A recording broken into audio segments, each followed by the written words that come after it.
Right, man. Sensei. Yeah, we got before.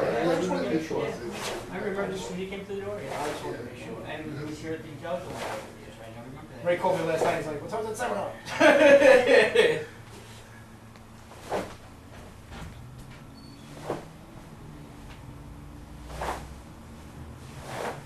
Yes.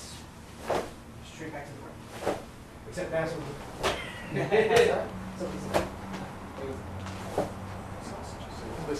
Yeah. So what's new for that top to last? And this one. No chai, talking, no change on the line. Here. Thumb up, right? How do you do that viewpoint Hi. paper? Yeah.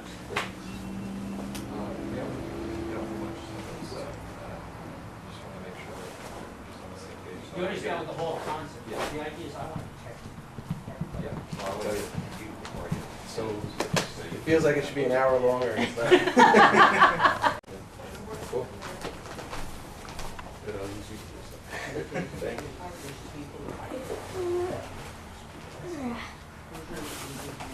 Tired? I got you a water.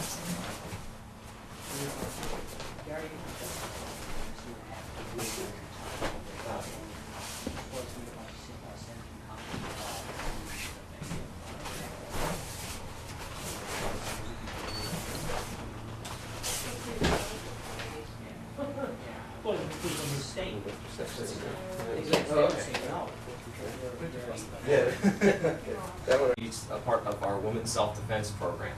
So, and we'll explain all the breaking and everything else. She does not study karate. She does not study jujitsu. She does not study kempo. She studies amalgamation of those things specifically designed for women, by women. Sensei Amy is the one who designed the entire program of women's self-defense. But she's become quite proficient at breaking. And we'll explain all that stuff in a little while. Okay, I think we're going to start with the background on the history of breaking. Yes. All right, you guys can. We'll just bow in, real quick.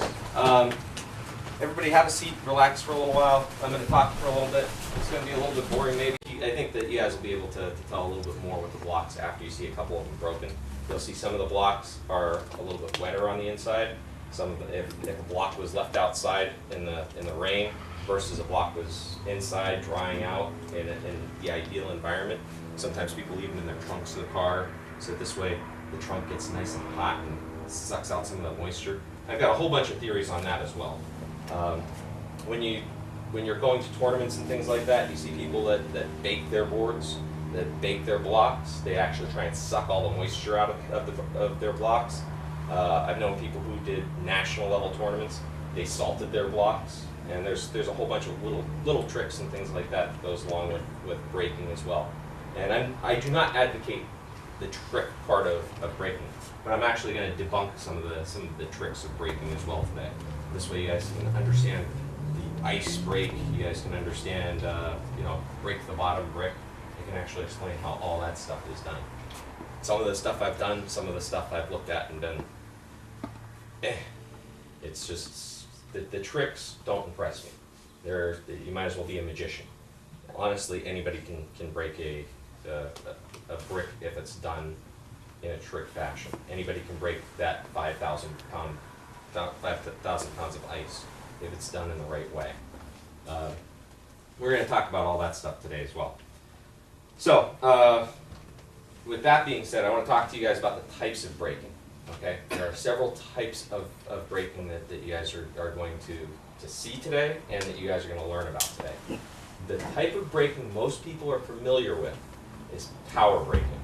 That's what you guys see on TV when people are, when you see people with big stacks of bricks and blocks and so on and so forth, whether they're stomping them, whether they're chopping them, whether they're punching them, or whether they're elbowing them. These are all power breaks. They all have to do with how much power you can generate. That doesn't impress me anymore. Okay, and we're going to show you guys that stuff today. I've been doing this for 27 years, not quite as long as Master Castellan and Sensei Jane, but a long time. The power breaks, the reason it doesn't impress me anymore is because if you have a guy and you're a pretty big guy, right? You're, what do you weigh, 220? Yes.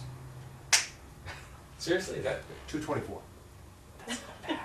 okay, so you got somebody who's about 220, 224, and you stand yourself next to May, and May weighs 100 pounds of hate, okay? You guys both go into competition together.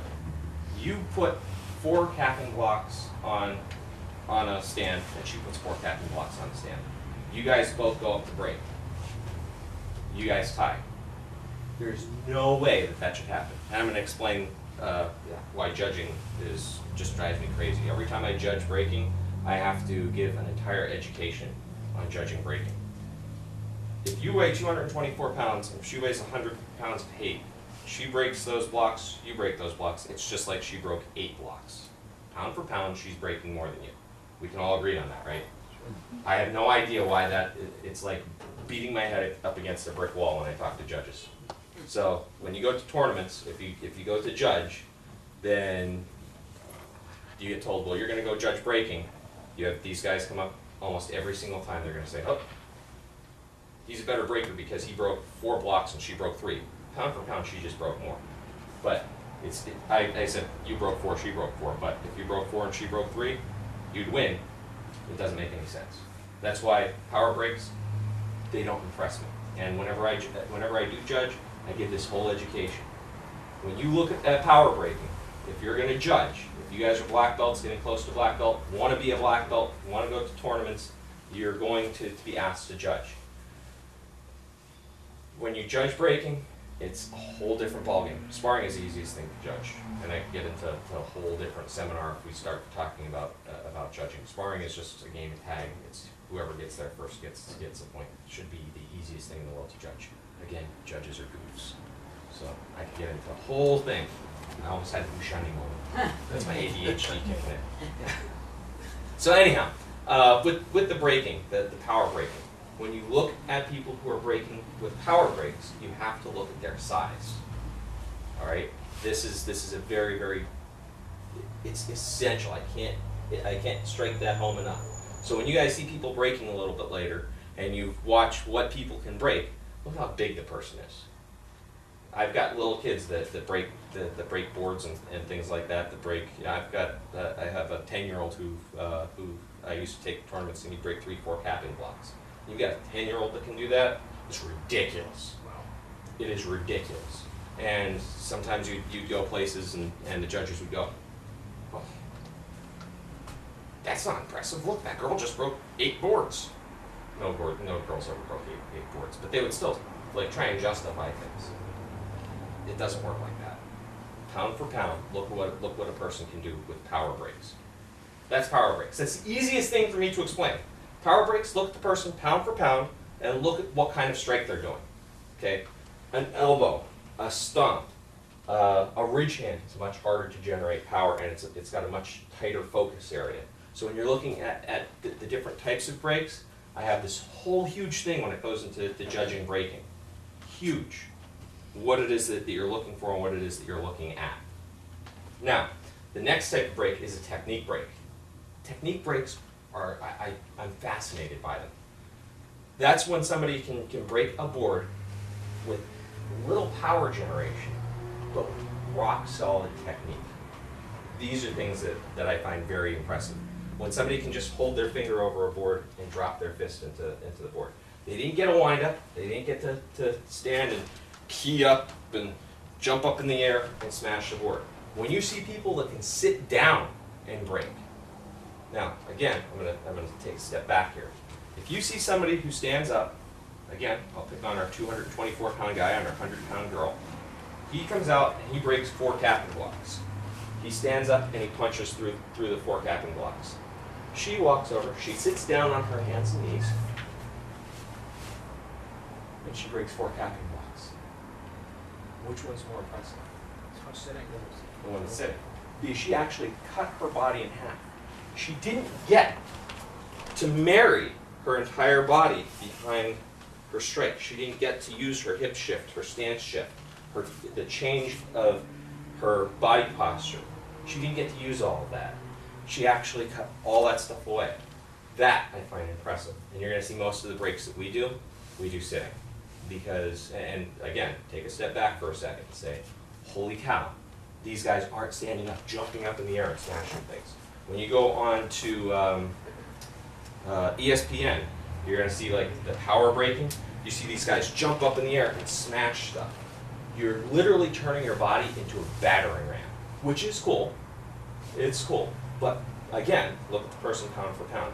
Every time I've watched the power breaking on ESPN or any of that kind of stuff, I literally see these huge muscle-bound guys with their hands all taped up, jumping up in the air and smashing stuff. Well, when you tape up your hand, you're supporting the bone and the muscle position of your hand. You tape up your wrist. We don't do any of that. The only time I ever do tape up my hand is when I break the bow staffs. And that's a totally different thing too. I'm going to get to that later on. Which, by the way, my tape is in my coat pocket. I may have something like that. If you need sports tape, I think. Yeah, sports tape. Okay. But we'll get into that as well. So that's technique break. Speed breaking. Again, something that totally fascinates me, and I'm very impressed with when I see people that can speed break. A speed break, there are several different types of speed breaks. First type of speed break is when somebody's holding a board or an implement in their hand, and they punch through the board. This is the cheat. The cheat is you're holding it with one hand, and you can actually really pull it back, and if you've got a good enough grip on it, you can punch that board, and it'll break. So you can kind of support it. Now here comes the rub. Okay? There's another type of speed break, where you take a string or a little piece of rope, and you hang it down, and you put a little eye hook through the board. And then now the only thing that's going to support said board is that string with the eye hook. And you punch. That's pretty impressive. Then there's another type of speed break where you take said board, you toss it in the air, and you punch the board, and the board breaks. That there's impressive. So if you see somebody that can do that, that's an impressive breaker. That literally means the air resistance is the only thing that was stopping that board from breaking. That's impressive.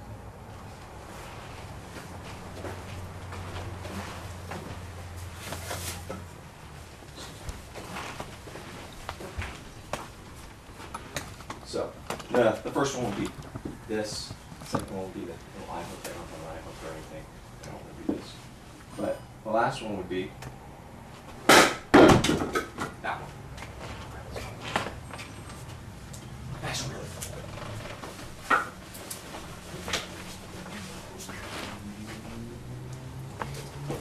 Now, that's cool, but that is speed breaking. When you see somebody who can actually speed break, where they toss the board up in the air and they can break that board, that's impressive. When you can see somebody that does it several times in a row, the last time we went down to Battle of Baltimore that I broke, I did 10 of them in a row. Because, anybody can get lucky once. You can get lucky twice. When you do it 10 times in a row, well, that's showing off. All right, so that's speed breaking. The next one is trick breaking. Like I said, this does not impress me, but I feel like I have to cover it so that this way I say that I taught an informative class on breaking. Trick breaking, things like ice, the beer bottle can be a trick break, but I'm going to break the bottom brick, you break bottom brick. Okay, ice. If I get a big hunk of ice, and if I stand it over here, what we do is we wrap the ice in a towel, and it kind of lets everything sweat a little bit. You set up the break, and you walk away from the break, so that everybody can walk around and see, ooh, this is going to be impressive. Oh, look, it's 5,000 pounds of ice, it's 1,000 pounds of ice. Ooh, that's impressive. Everybody walks around it for a little while. What's happening to the ice while everybody's walking around it? Melting. It's melting. What happens when it's got two supports standing here and here? What happens to that ice?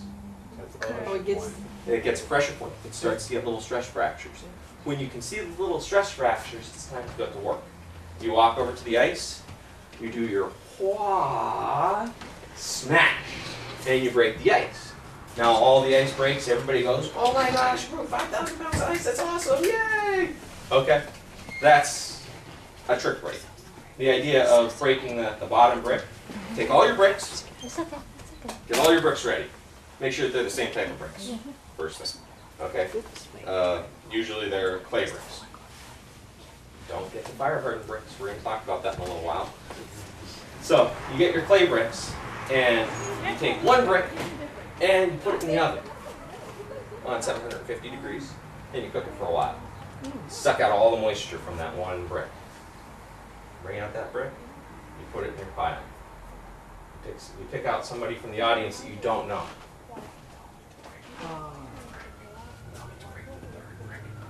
He already knows where the brick is going to be. Okay? And then I go over, which brick do you want me to break, sir? To the bottom. I hit the bricks, the shock wave goes through the bricks, the bottom one breaks because it's brittle. Okay? So that's the debunking of that one. Next trick.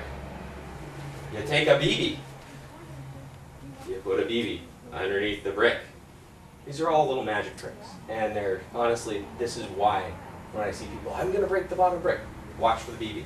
Watch for them putting something underneath it, like a little nail head or something underneath it. Bang! I just broke the bottom brick. I'm awesome. No, you're a jerk. You know. And when I see people that do that at tournaments, I actually go and I start moving bricks around. I'm going to break the bottom brick. Okay. Good luck. Well, can I have a couple minutes? No. Break the bottom brick. So when you're judging, oh, Sensei Mike, how do you do? That's Sensei Mike. He's our Boston guy. Boston. Go ahead, back, get changed. I'm talking. You look very handsome. Very tashimashi. It's okay, we're very close. No, he's my student.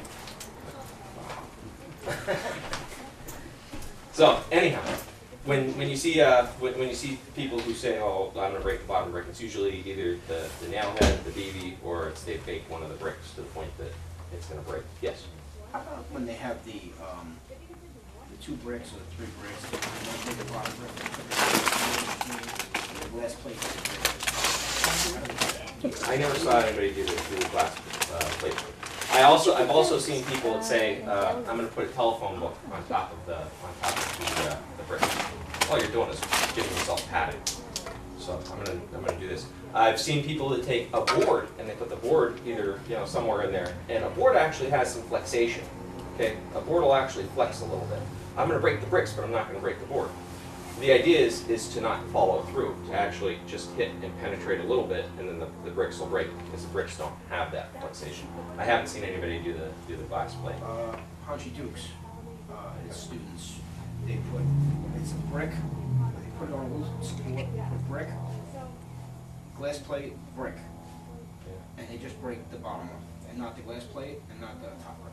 Yeah, I don't know, I've never seen that, but I'll have to check it out. Spend some time on it.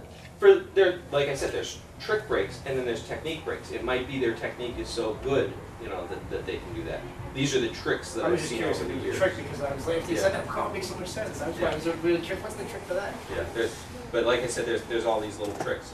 Now, these are the main types of breaking. Yeah. The final type of breaking is combination of these things. When you can take speed and power, when you can take technique and power, when you can take any of these things and start putting them together, then that's awesome. All right. There's when you can start taking technique, speed, and power and put those together for breaks. Like somebody who takes a capping block, throws a capping block in the air and breaks a capping block. That's impressive. Okay, and it can be done. I've seen it done, and I've seen it fail. So I would not suggest any of that stuff right away. When it comes to breaking, we're going to get into a whole bunch of this stuff as well, like I said. But these are the main types of breaking. One of the things that I want to talk about next is conditioning. Okay, I didn't wake up one day and just start breaking boards like that. I didn't wake up one day and start breaking capping blocks and bricks and bats and things like that. I didn't bring a baseball bat with me, but I didn't wake up one day and just start breaking stuff like that. There's conditioning. Now, if you go to a real karate dojo, traditional karate dojo, you should see makiwara boards all over the place. I have not seen very many traditional karate dojos. All right, actually, I've seen very few traditional karate dojos where people say, "We practice traditional karate." Look at their hands. Look at their feet. They should have very ugly hands. They should have very ugly feet. They do not have pretty feet. Come on, that's something. See, I'm gonna have you doing stuff soon. So, they should have very ugly hands. They should have very ugly feet. They should have the calcium deposits on their knuckles and on their feet. You might see them on the ball of their feet. You might see it on the top of their feet. You might see it on different areas where they would do their conditioning. Now, in karate, most of the time that you see people doing their karate conditioning, you'll see something called a makiwara board. Okay, makiwara boards are, the literal translation is straw sheet. Okay, the idea is that you're supposed to go and you're supposed to practice your basics, striking the makiwara board. Now there are several different types of makiwara boards. There's the kind that you would nail up to a wall or screw into a wall and you punch that thing. And they have them where they're like a canvas wrapped over foam. That's not a very good one. It's not? It's not a very good one. Okay, and I usually would bring a whole bunch of that stuff, but as you can see, we brought a whole bunch of other stuff. It's not a very good one. One of the other things you'll see is you'll see a clapper. Okay, that's another thing you can nail onto the wall, and you can get that through Asian World. It's got like a vinyl or a leather thing strapped over the top where it's got grommets going through it, and it's holding that in place. And when you punch it, all the wood kind of snaps together and it makes a clapping sound. Clap, clap, clap, clap. It's not a very good one. Okay, it's okay. It's just as you get better, that's not the best ones that you can have. If you look at some of the traditional karate books, Ishin Funakoshi's Karate Do Kyohan, Masayama's Essential Karate, they actually have pictures of the makiwara boards that you would actually see in Japan. One of my students the student that made me the cutting post over there, Sensei Will Brenton, he made me a beautiful makiwara board. It actually can be bolted right down into the ground, and it's got like a diving board thing straight up, and it's wrapped in rope. You could wrap it with a belt, you could wrap it with rope, you could wrap it with whatever, or you could not wrap it at all. And from there you're supposed to punch that, and it kind of springs just like a diving board. It has this little snap to it. And again, you would strike that every day. I got up to about 1,000 times a day when I was doing it. Don't go get yourself a makiwara board and punch it 1,000 times a day. You need to work up the other side. You're like, I'm gonna go get a makiwara board and punch it 1,000 times. Don't do that. And this little kid back there. Okay. Don't do that. You work your way up. Do not have anybody strike a makiwara board unless they're 16 years old and older. Their bones aren't done developing. And some people, there are schools that say 18 and older, 21 and older.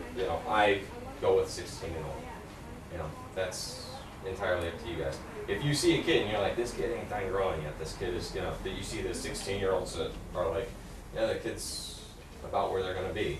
And then you see the 16-year-old that, man, this kid he's going to spring up. Then you have to kind of take that on yourself. That's the weight of being a sensei. And I will tell you guys this, if you're a black belt, or if you are planning on being a black belt, planning on teaching, there's an awesome weight to that. If somebody says, I want to break blocks, or I want to break bricks, or I want to break boards, or I want to break this, then you have that person do it. If they get in over their head, and if they hurt themselves, you have to carry that weight on your shoulders. You said, yeah, go ahead and do it. You didn't say, hey, I got to pull you back a little bit. I got to pull you back a little bit. The 10-year-old that I had breaking the blocks could have easily broken double that. I didn't have him break double that because, yeah, that's impressive, isn't it? Yeah. So a 10-year-old that could break like 8 blocks, he could have. That would have been too much for his body to handle. His technique was so good that he could do it, and the way he was built already was so good that he could do it. He was not, by the way, he wasn't like 500 pounds or anything. He was like 90 pounds. So being 90 pounds, being able to break four blocks is pretty impressive. So the idea of conditioning is to actually practice on hitting something. One of the major issues with karate, and this is why people say karate doesn't work, and I've heard that since I was a kid. Karate doesn't work. Karate doesn't work. One of the main problems with karate is striking air. And I read something a couple of years back, and they were talking about the issue with karate is striking air. Nowadays, you go into karate schools, and everybody just does their basics in the air. I'm going to stand in a horse stance, and I'm going to punch. Ish, ni, san, shi, go, roku, zishi, nashi, fu, ju. There's no intent. There's no power. So you see these little kids that are ni, san, shi, go, roku, zishi, nashi, fu, ju. No intent, no power, no anything. But if you put that person in front of a makuara board, and if they like, zishi, ni, san, shi, you're going to have people with broken hands and broken wrists and everything else. Or, after they hit it once or twice, they're going to say, I don't like how that feels, I'm going to make a good fist. I'm going to learn how to punch the right way. And if you actually start having them hit something the right way, okay, don't just go out and start punching a tree or something like that. That's not very smart, okay? You want to actually go out and you want to practice being the right way. A good way to practice is on hand pads at first, heavy bag, wave master, something like that, and then start moving up to, well, now we're going to get into the makiwara boards. One of the other things that you can practice on is what's called a kimi bag. Kimi means focus. Okay. Kimi, aha, we brought one. I knew I brought one. Okay, this is a kimi bag. This is like a piece of old blue jeans or a piece of denim. And you can take that, cut it out of whatever your old pants are or whatever, piece of an old gi or something like that, sew it up, fill it with rice or dried beans, okay? And you sit, you put it down on a chair, you put it down on a bench, you practice striking it. Shoot down, Rikin, Teisho, and you hit it, and you hit it, and you hit it. You don't hit it a little bit, you hit it. Please. And you hit it the right way. We want to always make sure that we hit with the proper striking area every time that we're hitting something. Okay? So this way you don't actually break your hand or anything else when you're actually going up and doing your karate. So you hit that over and over and over and over again. It's a kimi bag. Proper focus, proper technique, and that gets drilled into you the right way. The right way. So you got kimi bags, and kimi bags can come in all different sizes, and they can come in all different shapes.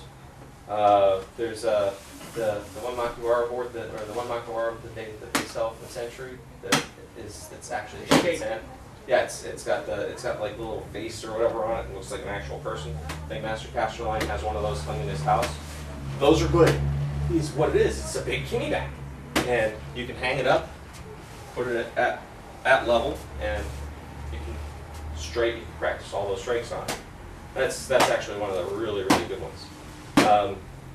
That is used for karate training. It can also be used for iron palm training. We're going to talk about iron palm in a little bit too.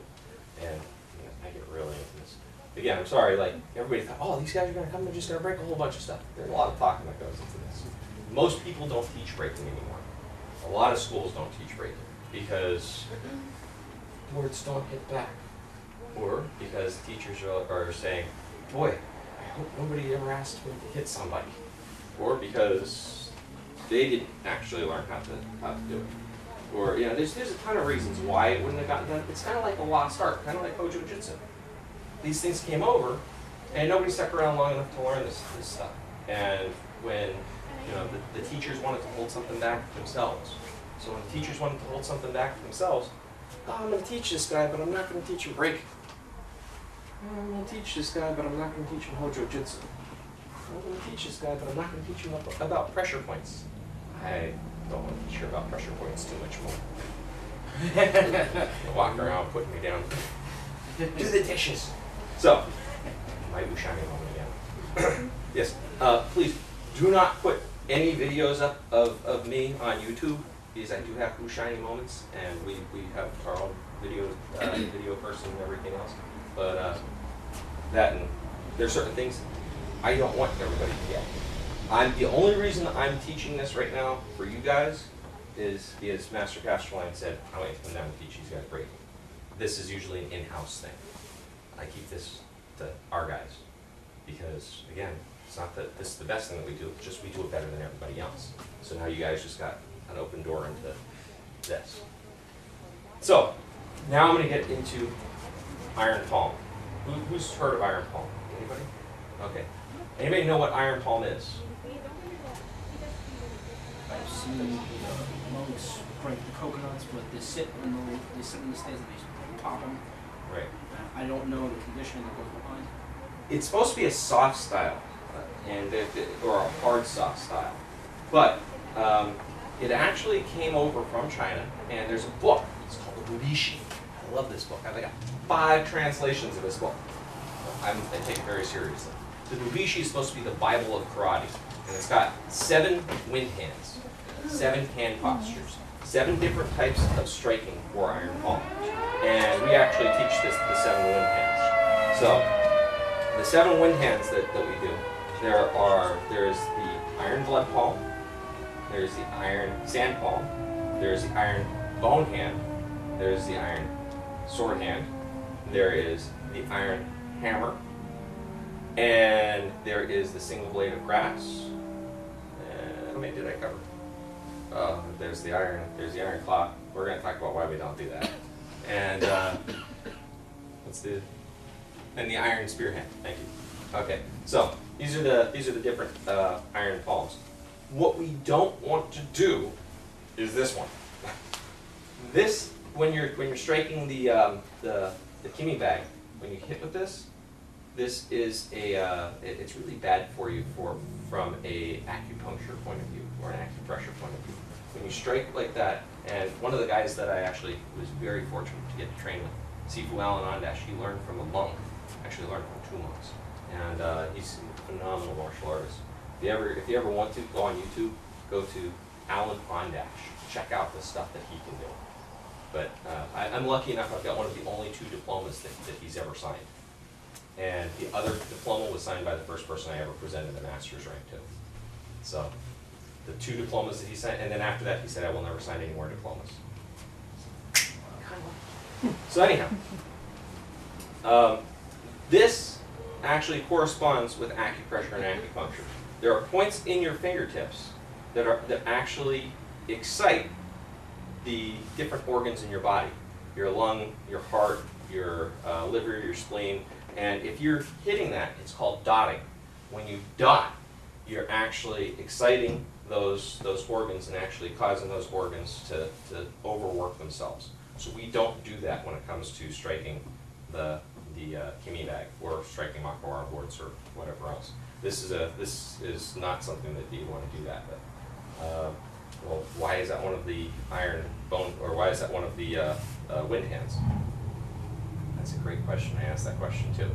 So my answer from one of my instructors, well, considering that the average life expectancy for a bodyguard was only about 30 years, and the bodyguard was bred with the idea in mind, I have to keep that man safe. Nothing else matters. So if I die when I'm 30 years old because of something that I'm doing to my hands right now, I died a good death because that man was kept safe. That's the idea behind, well, why would they do that?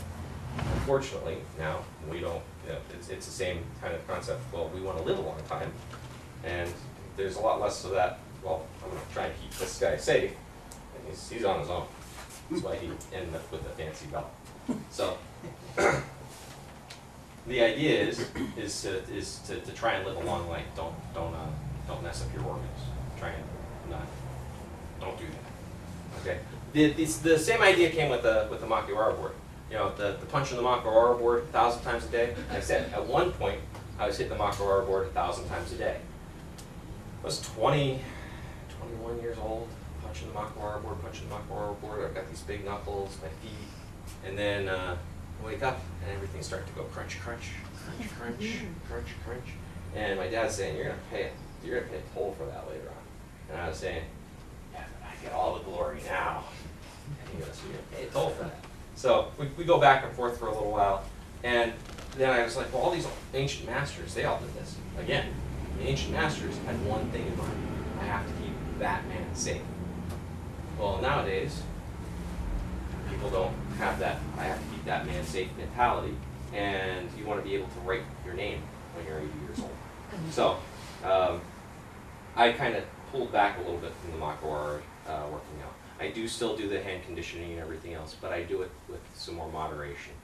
1,000 times a day it's just a bit much, and sooner or later you will end up with those hands that they just don't move anymore. They just crunch. So that's the idea behind the conditioning, okay? But you have to condition some. You can't say, I've never hit anything, and then all of a sudden you go up and you punch somebody and you break your hand. That's why most people break their hands when they hit somebody, because they don't know how to hit the right way. Okay? All right. So,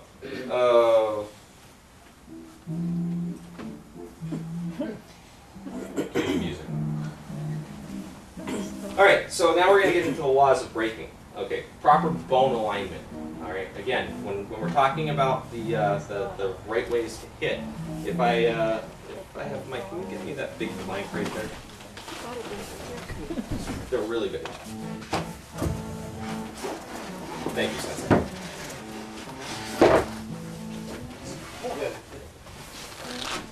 All right. We'll stand right over here this way. Let's see. All right. When people are punching, they're going to punch like this, right? And this is not the right way to punch. Okay? We don't want to punch with these 3 knuckles. We want to punch with these 2 knuckles. Later on, when you guys get even more advanced, you want to just come down to 1 knuckle. So this way, when you hit something, you're going to have the greatest concentration of force. The basic theory that we teach, the smaller the striking area, the greater the force. Everybody can agree with that, right? If I take a 10-pound block, or if I take a big block, and if I come over and if I push it onto your chest with 10 pounds of force, what's going to happen? Not really much. If I take a long needle, if I walk up and if I push it into your chest with 10 pounds of force, That's gonna hurt. it's going to go through you. All right? That's a basic concept. So when we punch, when I'm doing self-defense in the school, I make sure that, and I always say, I'm hitting with a flat fist today, guys. I'm hitting with a flat fist. But when I go to actually do breaking, I focus on that small knuckle. So this way I cause more impact. And when I'm showing the technique, I say, okay, I'm going to hit the guy like this. This way I practice it 10 or 12 times, and so that this way my muscle memory says when I actually hit somebody, I'm going to hit them with that knuckle and I'm going to split him in half. And then when I go through it nice and fast, I always go to the flat fist. Now we don't actually hurt each other. And I don't hit as hard as I can. Right? Okay, so when we're punching, we want to make sure that when we're hitting the boards, we hit the boards with these 2 knuckles or this 1 knuckle. All right? It's proper bone alignment. The bones all line up in the arm. When you hit, you want to make sure that all those bones line up into a straight line. I don't want to have a fist like this, and you see kids do this all the time. Common mistake. Kids do this, they're punching. Break that habit as fast as possible. All right? When you see people that punch and do this, isn't that right? That's where that wrist is going to snap. Break that habit as fast as possible. Okay? So, proper bone alignment. And it goes that way with all the strikes. Whether you're doing shuto, you want to make sure that you've got proper bone alignment right through your arm. When you're kicking, proper bone alignment. Proper body alignment. When you're striking, we don't want to kick out here. You don't want to kick over here. You want to kick straight. You want to make sure that everything's going in the right direction. All right? So, and again, I trust that everybody here has good basics. Okay? And we're going to make sure that all that stuff is in line and properly done.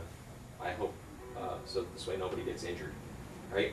But it's this way with all of our strikes. We want to make sure that all of our strikes have that proper bone alignment. Again, I don't want to beat that horse to death because that's something that you guys should go over during a basics class. All right? And by the way, if I'm going over any of this stuff and you say, can you explain that a little bit more? It's okay. I'll explain it more.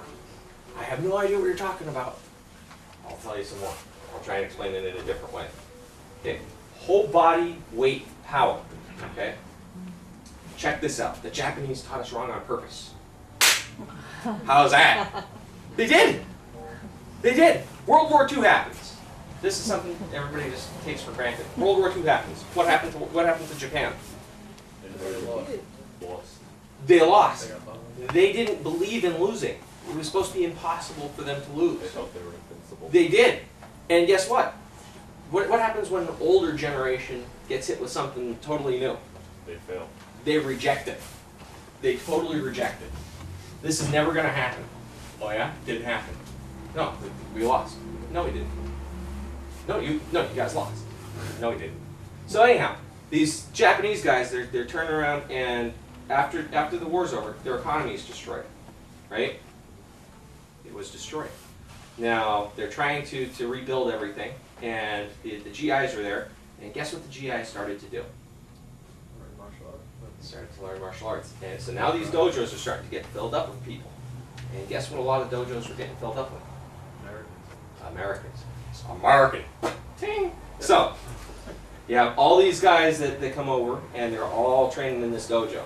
And the Japanese master comes out, and he goes, okay, we do basics. Ish, ni, san, shi, go, ro, shishi, hashi, ku, ju. Okay, classes, go home. Go home. So everybody goes home, right? Except for the Japanese guys who have to stay and clean the dojo because they couldn't afford to pay dollar bills, right? So Japanese guys are cleaning the dojo. Guess what happened then? The Americans go, you gotta clean the dojo. The Americans leave. Japanese sensei go, now stand up. Ishi, ni, san, shi, go, ro, shishi, hashi, ku, ju. Now look, whole body movement, everything.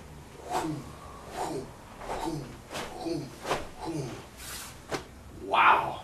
But you see the Americans, they're going, ish, ni. And you'll also see this. Ish, ni, san, shi. What is the difference between this and this? What's the difference? There's more bone alignment in the second one. Very good. Something else? You're using your center drop and your hips, are using your hips, you're using everything. Very good. Snapping right in. The whole body.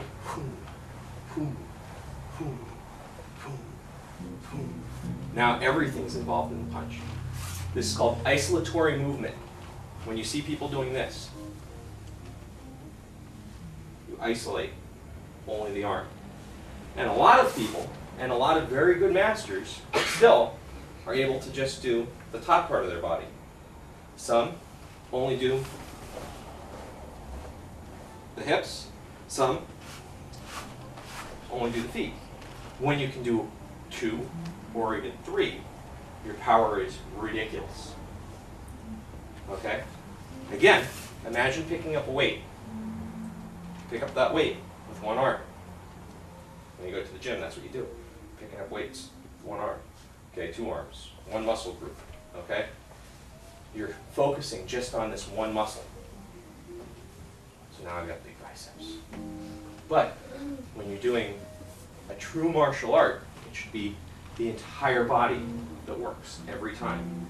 Every time that you do something, it should be the entire body. If you're ever doing something that you don't feel your entire body, then you're doing a broken art. Okay? This is called a half-hand technique and a rice bowl technique. You have to read between the lines in the martial arts. And I'm sure that anybody who's done a lot of reading, you've found rice bowl techniques or half-hand techniques. You've seen that, like, probably even those terms exactly word for word. Okay, the idea was it was like a technique with training wheels. It was a technique that was actually watered down on purpose. The original Heian Sandan is taught like this. You know why? Nobody here does Heian Sandan? Okay. That's all right. Heian Sandan's a Shotokan kata. Gishin Funakoshi was from Okinawa. Okay? And he was born in Okinawa. He was raised in Okinawa. He was actually part of the warrior class. Now, karate was invented for the bodyguards of Okinawa. The generation before him had a king. I'm sorry, I have to take a step back and I have to rewind a little bit in order to explain the true power of karate. So, King of Okinawa, he owns this little island. Okinawa was an essential part of the trade route from Japan to China to Korea. It was like a refueling station. Everybody would stop and resupply and do some trading and everything else. Like this little trade spot. So everybody would go back over here. Now, China looks at Okinawa and say, that's a valuable piece of real estate. We're going to conquer that. They conquered it. So, you're in Okinawa. It's tax time. You have to pay your Okinawa taxes. By the way, you have to pay your Chinese taxes too. You just got done paying your taxes. Imagine. You have to pay Canadian taxes and the United States taxes. That'd be terrible. It gets worse. Japan says, that's a valuable piece of real estate. Japan comes down and they conquer it from China. So, next year, paying your taxes. Pay your taxes.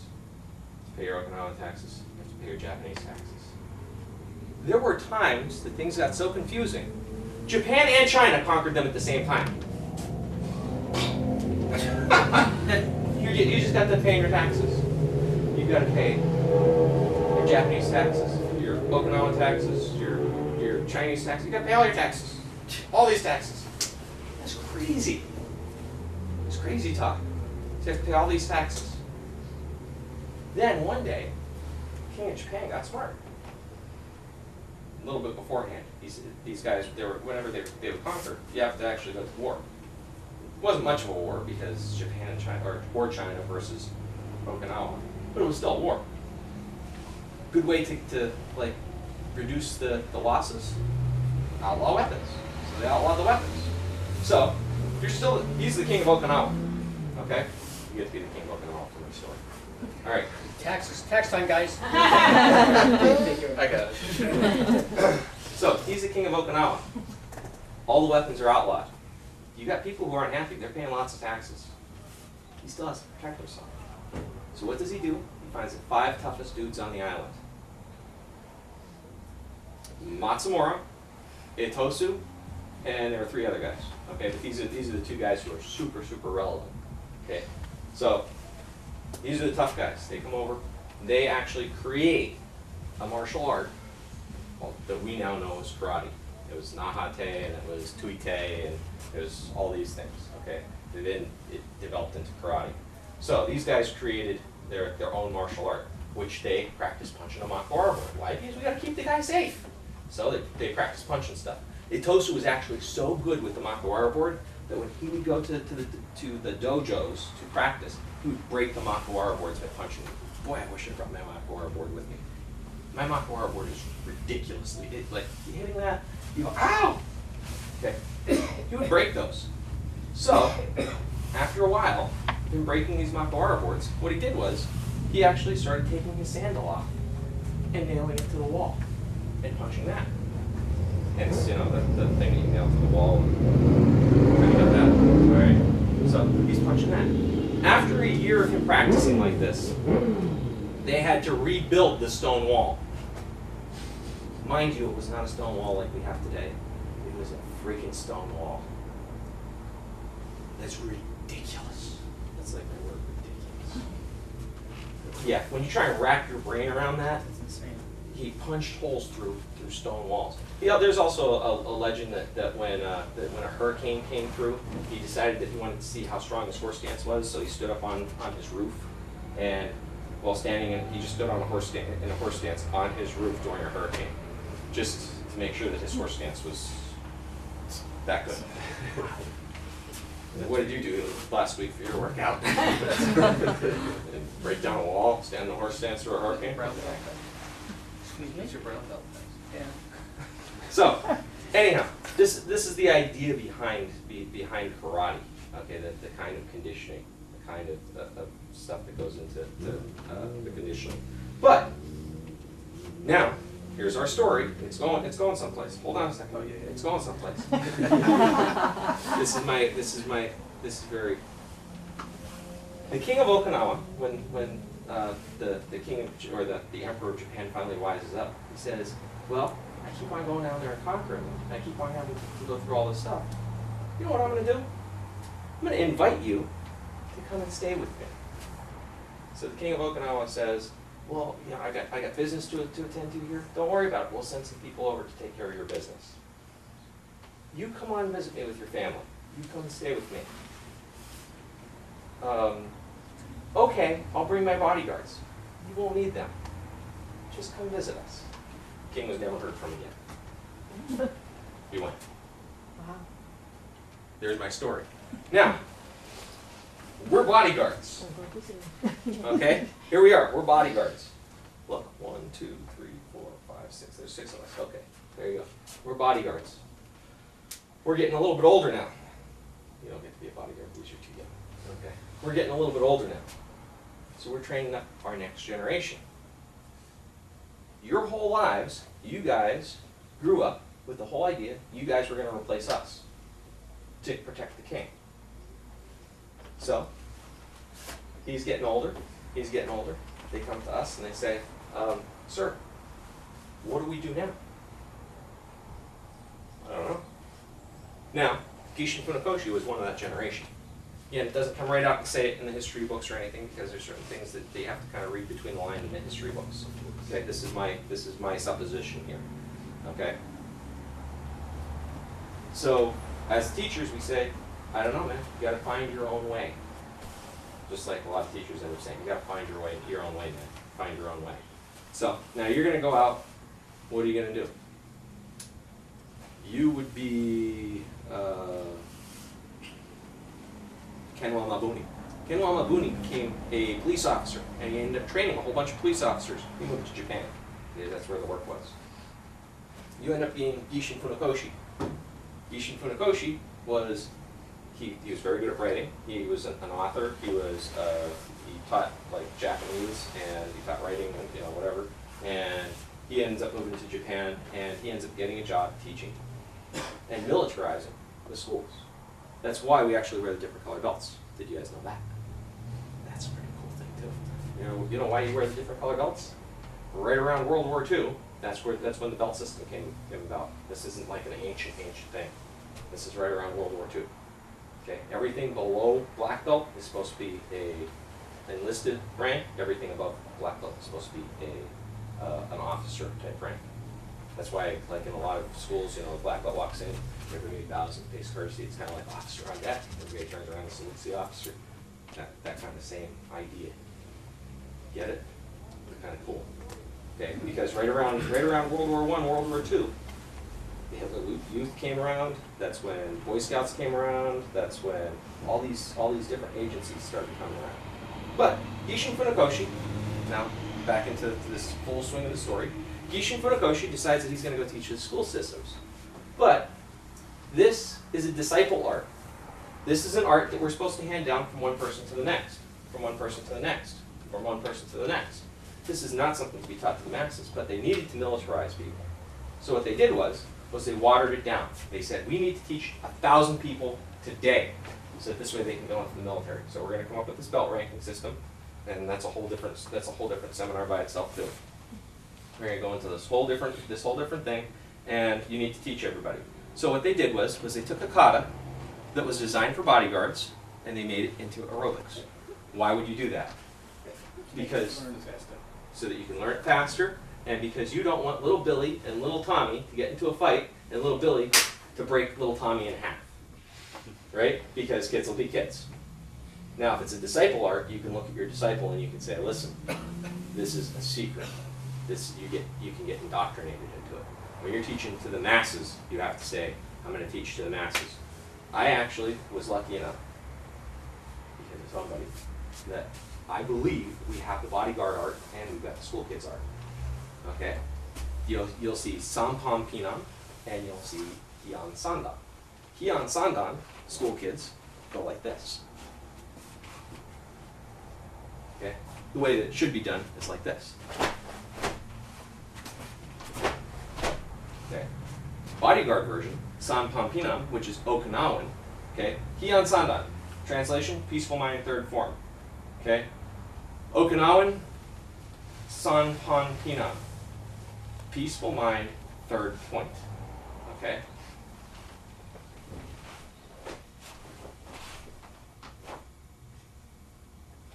See something? Believe it or not, those are both knockout strikes. This, and that gets into a totally different seminar as well when we actually start looking at bunkai and stuff like that for getting king out of danger. So, all right. So now, this is what ends up happening to karate. Karate ends up getting cut up. You're now teaching to the masses, so you don't want to teach all the secrets. You now say, I'm going to just teach this watered down version. I'm going to teach a 50% art. Goes out to the Japanese masses. World War II happens. Survivors come back. Survivors that you taught who are the next generation. That's you guys. You guys come back and you guys think you guys got 100% of everything. You actually got 50%. You guys turn around and you guys say, well, we're going to start teaching people. The Americans come in. Oh, no. You guys end up actually teaching 40% of the art to the Japanese and only 20% of the art to the Americans, because you always want to hold back a little bit for yourselves, right? So then the Americans come back over. Those are our teachers. Okay, they come back over and they go, I got karate. And they start teaching. They've only got 20% of the art. I wrote a whole paper on that. It got buried somewhere. But it's karate, the broken art. We only got about 20% of the art. But I spent the last 27 years chasing down masters that went to the Himalayas and all these guys who actually got a chance to train with the real guys, and several other instructors and everything else that went and trained with the real guys. But people who say, oh, I got this whole art, they only got parts of the art. So if you're lucky, then you find a couple of people who are really, really knowledgeable. So, all right, that is. There you go. That's the idea of karate being a broken up art, and the idea of the proper conditioning for the art. Okay, next thing, kiai. Kiai. When we're striking, when you're actually hitting your board, kiai means spirit. Okay, or kiai is a spirit shout. All right, but proper spirit when you're hitting. You cannot hit something and be partially committed to it. You can't hit something and be, well, I'm going to hit it. You hit at it.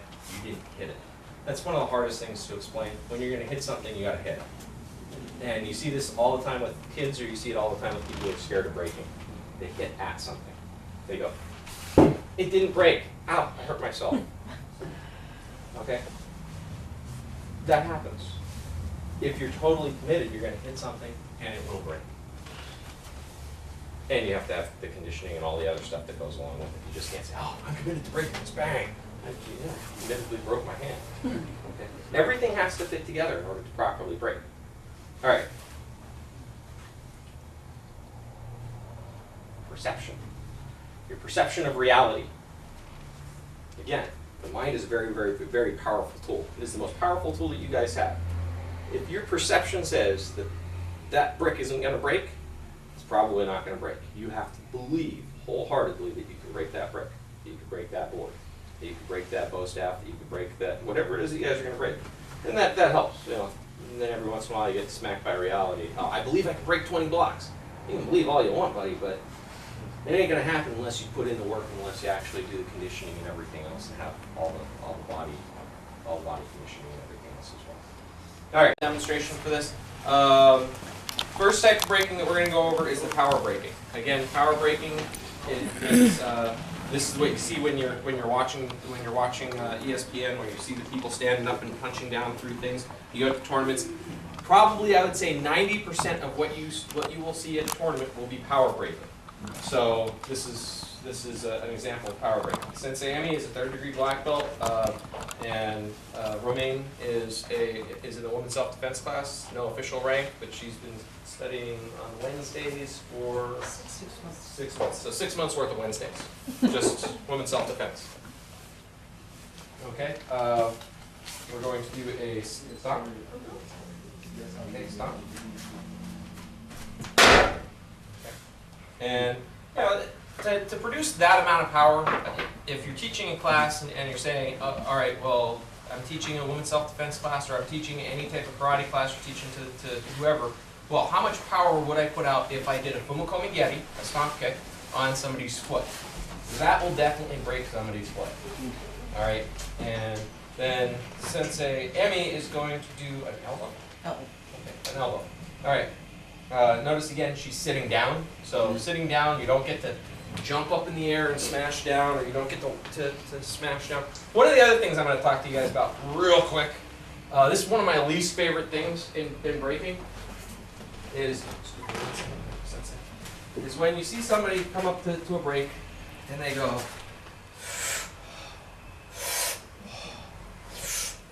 don't do that.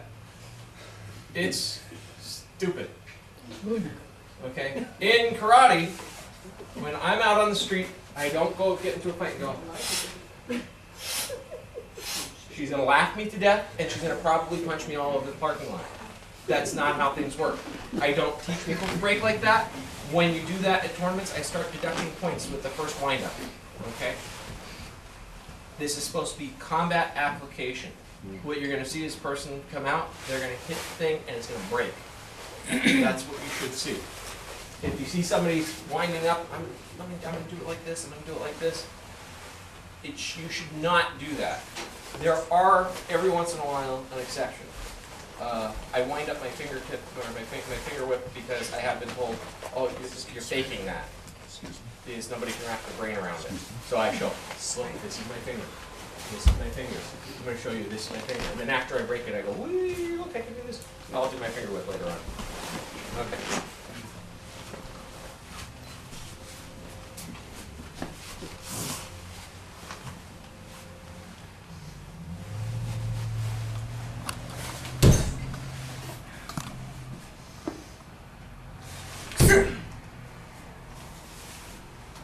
Some days we get it, some days we don't. Okay. Okay. What do you got, Mike? I've got my shooting.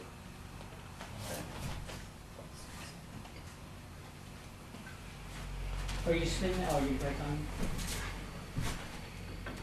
on? What kind of board is that? That is an oak stair tread.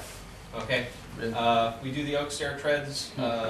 Again, these are the things that you see in new construction houses. They're designed to last forever. I brought a couple of them out. They're passing around so you see them. There you go. Is that a long? Oak. Oak is And there's some lamination to it. what is different these days than it was here? I actually went to get these cut, and the guy who's cutting them at Lowe's said, "What are you doing?" I said, "Oh, we're going to do a karate demonstration." He said, "Who's going to break that?" And I said, "We are." And he said, "Okay, tough guy." So, Serious. yeah.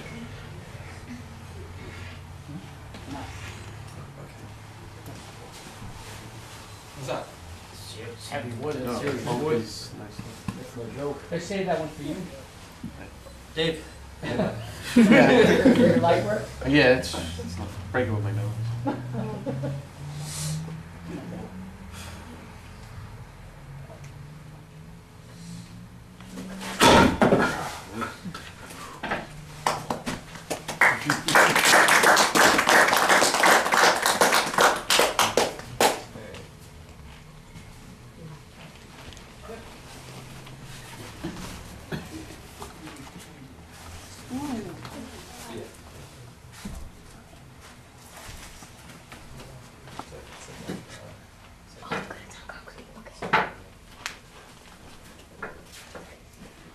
Sensei, I've seen people, especially Taekwondo, they'll throw the boards into a microwave for a few seconds. Is that also just drying them out? Dries it out. That just dries it? It's like Yeah. green wood. Wet wood is always. Yeah, It's the same. You can put it in your oven for however long you can, yeah, whatever, you know, whatever you can do to suck out the moisture. Leave it in your trunk for a while, put it in your attic, put it next to your boiler downstairs. The one that didn't break.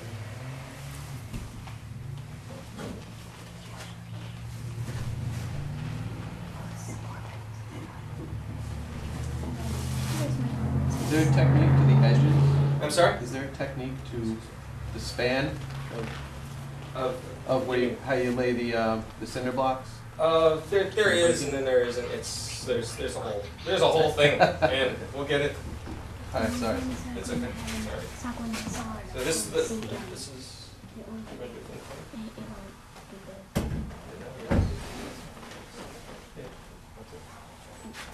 Yes. Do you want a towel? You want a towel? What kind of break? Ronkonkoma Getty. Okay. Now, why do we put a towel over things? I'm going to go through this with you. So that you don't slice your foot up. The towel is not going to save her foot. If anybody thinks, oh, we're fixing it by putting a towel over, so you don't cut your foot. You'll slice your foot up. It's stones. And sometimes you still slice your foot. Whenever you're judging one of these things, me and Master Dixon had an opportunity to talk to somebody that saw somebody break a coconut. And they said, oh, they covered it with cloth and they faked it. They scored it. You as a judge should actually go up and check that material first. They won't let you, you look at a lot of the boards, it's not like, what's that, an inch? Yeah. These are the 1-inch boards. You'll see people who plane their boards down. There's like a wood planer that you can put them, and you'll actually make quarter them inch. down to a 1/4 inch, or you'll make them down to, all boards are not created equal. You'll see somebody who brings out boards like this and boards like this. If you stack up 3 of those boards, 3 of the little boards, and you break 3 of the little boards, it's not the same as breaking 2 of these boards or 1 of these boards. Oh, that person broke 3 boards. No, that person broke 3 little boards. Or that person broke 4 of the 1/2-inch boards versus the 1-inch boards. They're 1/2-inch boards. We went to the Battle of Baltimore the one year, and I was sitting up in the bleachers, and again, I don't know if it's my ego or if it's just me or the way I am. You know, the guy comes out and he's got all these boards that are all planed down, and he's smashing them all, and he gets, look, he's awesome. And I said, there's nothing impressive about that at all, nothing. And somebody said, oh, he's got a big mouth, why don't you go out there and do it? I don't have any breaking materials. And, oh yeah, well, if you got such a big mouth, shut up. The next year, I showed up, and I brought all my stuff. And they said, well, we're only going to judge the first 3 breaks. I said, that's fine. The rest is a free demonstration. And I broke. And we stopped 36 rings, stopped what they were doing. Stopped what they were doing at the Battle of Baltimore to come over and watch me break. I stopped a tournament. That's awesome. We did that in February too. Yeah. Yeah, we went to another tournament in Boston, and everybody stopped their rings there too, just in Maryland. Everybody stopped those rings to come over and watch me break. Okay, we're going to do technique breaks this time. Romaine's going to do a spider break. Spider break. This type, you'll have to do it slow so I can explain it. Oh, okay. So just position your hand. Okay, there's no wind up to this. There's no real opportunity for her to pick up that hand and generate power. She's holding her hand literally 3 finger widths over the board, and she's going to break the board from there.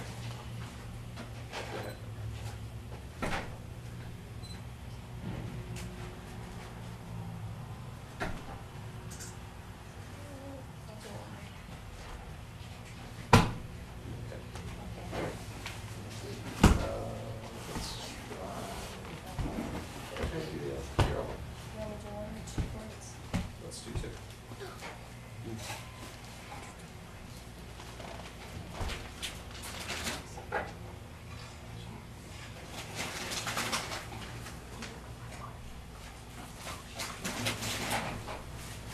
Now, the combat application of doing the spider break, there's not a lot of fighting that you would do to that, but if somebody comes up to you, that there's if I can steal Master Castellan for just 1 moment, if he's walking up to me and he's telling me how things are going to be, he wants to beat me up, and if I just it's not going to hurt. And if I just put my hand on him, I bang, then I can I remember this picture. Thanks for not breaking me. I need to be able to do some stuff yet. Jane does my light work. What she got?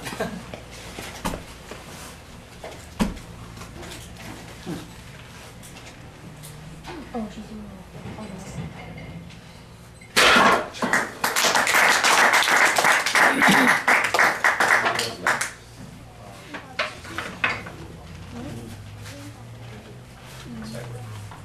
She has a big one. You have like a little pattern. Is Mike the one where he throws up the air? Yeah, he's in there. Please,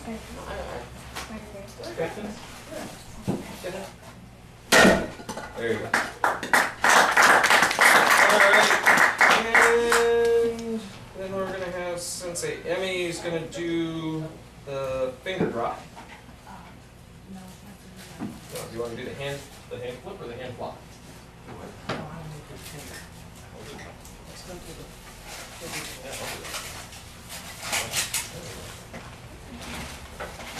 You're gonna do finger drop. Okay, finger drop. Again, this is somebody's coming up to you. They're telling you how it's going to be.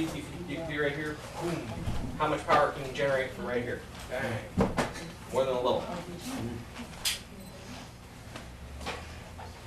Yes, the same one.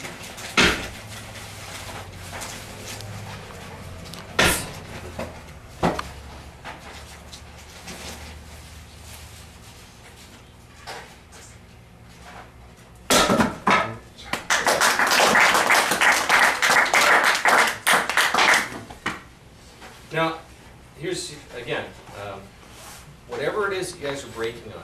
Okay, the blocks are set on top of something else. They're set on top of a floor. And this floor is it's got the hardwood floor and everything. There's some give to it, so that it absorbs some of that energy. And if you're on top of the mats, it would absorb even more energy.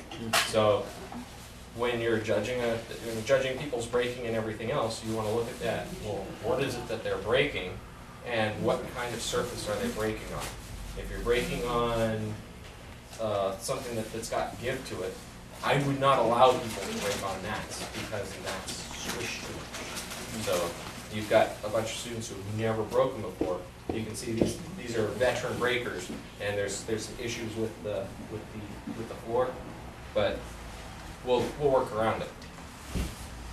One of the other things that I always tell everybody: never hit anything harder than you have to break it.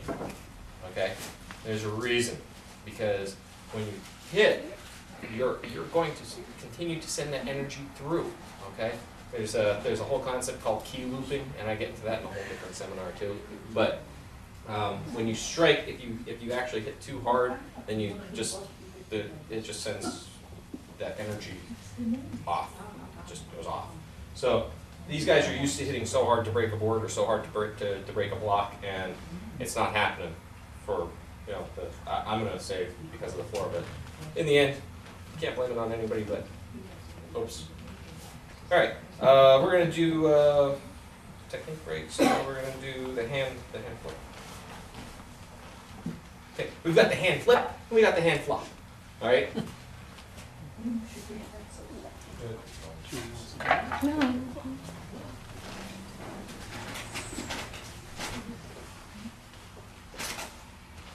Okay, again, this one is if you're standing here with somebody, and how much power can I generate from here? You literally just put your hand on somebody to say stop, and they go to grab a hold of you, or they go to push past you, and then you drop all that power and all that weight through the person.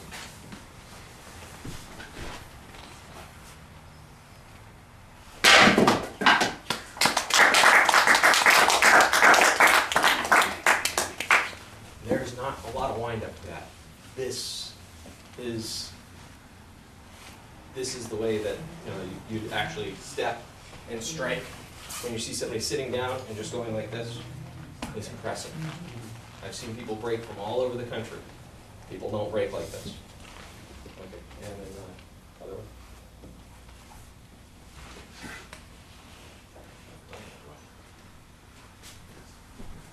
Good thing you have to go for it.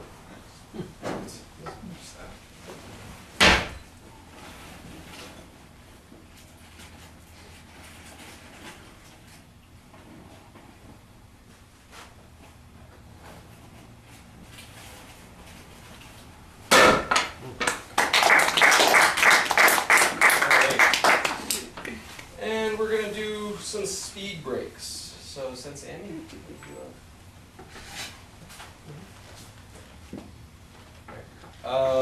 would probably be a good thing is to have these guys over here move and we'll straight that way. So here.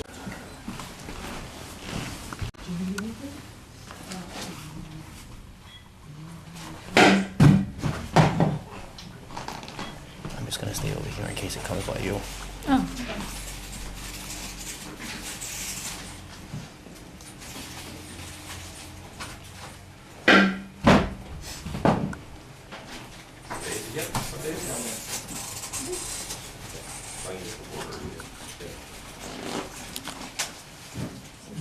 Since they Mike actually does a really impressive variation of this, and there's several different ways of doing a speed break. There's the punch, there's a straight punch, there's vertical punch, there's shuto, there's, I've got some students that take the board, they throw the board, and then they kick the board. Awesome! Then this one, I believe, is the most difficult one I've ever seen.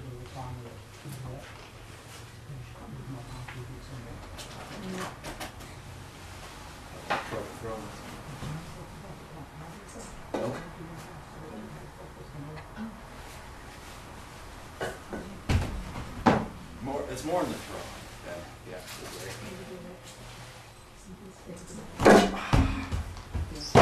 That is cool. Okay.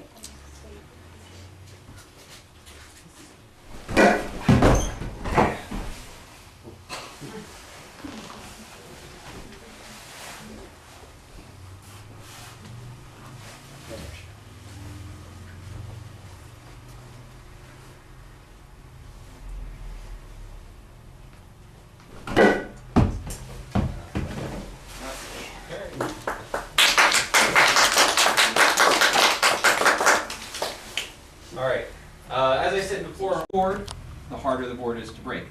Somebody was asking before, is there something that's setting them up? If you see somebody setting up something that is set up this wide, it's easier to break. Something that's set up this narrow is harder to break. So if somebody's setting up something that's really long but set up narrow, it's hard to break. If somebody's setting something up, and if this was being broken this way, not you don't break a board against the grain, but let's say the grains went set this way, you could break it this way, it would be much easier to break.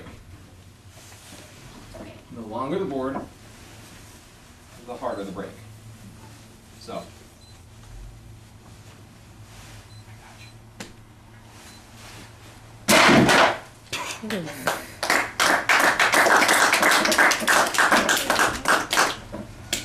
The further away you are from the board, the harder the break.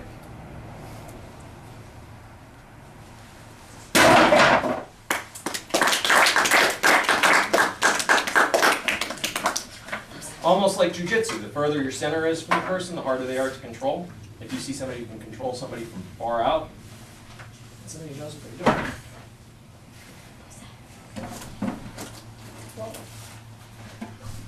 Oh, little board.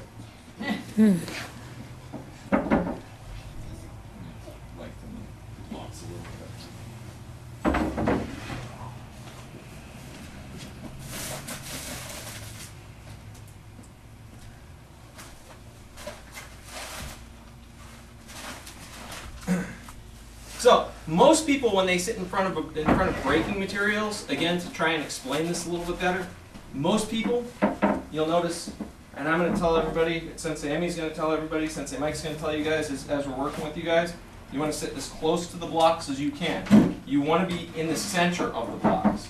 What I'm doing right here, I'm showing off a little bit by being way back here, off center, off. That's not easy. Move everything back. Move everything back.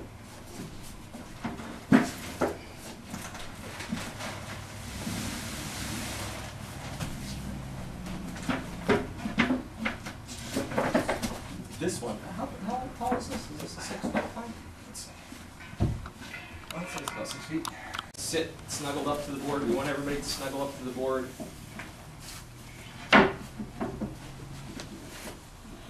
It's hard to line up when it's this long. It does.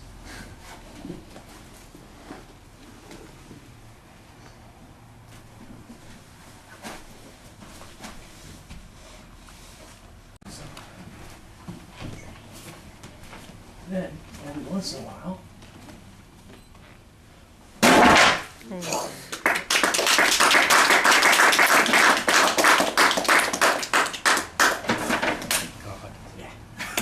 Push him.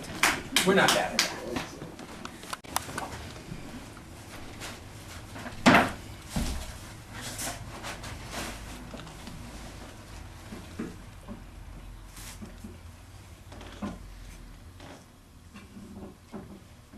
Since I might be a shuto, right? So we'll just take, we're going to do shote. Shote is a palm heel. Or, yeah, do shote. And again, the closer you are, the easier the break. So the further I am, a little bit harder.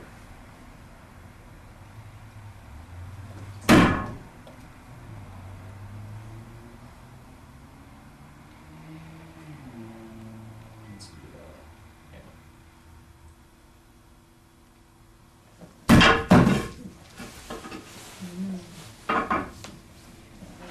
Yeah. Ah!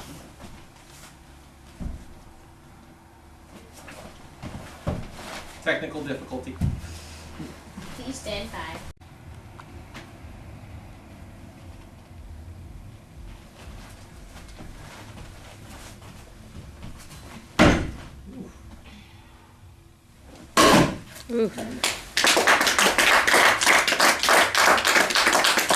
Again, I always tell everybody, don't hit harder than you have to. So, I'm not going to hit the boards as hard as I can, and I can still break the boards. Well, how do you know how hard you can hit? When I was a second-degree black belt, I broke 10 blocks with a punch. I had to go to a chiropractor for a month after that because my pelvis was out. Your body is mostly made up of water. The blocks are not. You create a shock wave. When you create a shock wave, that shock wave comes, it hits something and comes back. It's a ripple effect, like you taking a rock and throwing it into a pond. That rock, the ripples go out, the ripples come back. So if I hit something, those ripples, that force is going to come back through my body. Everything's going to feel that shock. So when I was standing and I was doing the 10 blocks, I came up, I came down, I hit, and everything was kind of out. Afterward, I think the next day I woke up, I was kind of stiff and sore. I was like, I don't know why I'm sore. I was 21. Don't forget, you know. So I'm walking around, boy, I'm kind of sore. My students say, Sensei, you know, you're limping. I go, no, I'm not. And my dad says, you're limping. So I go to a chiropractor. First time I was ever to a chiropractor, he goes, you're in.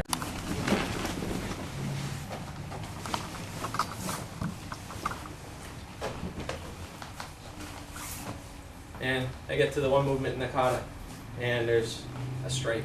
But this is the power generation that you can actually get out of breaking. If your whole body moves as one, they're supposed to last for years. oh my God.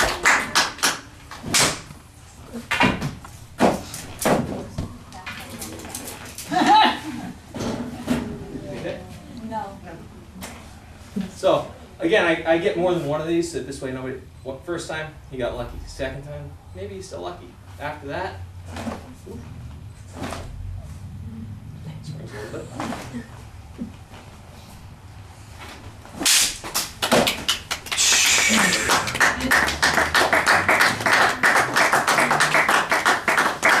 And if it wasn't for the tape, I would have sliced myself right open.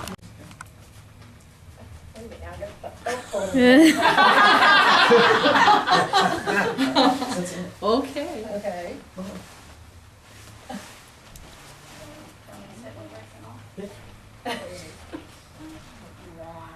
No.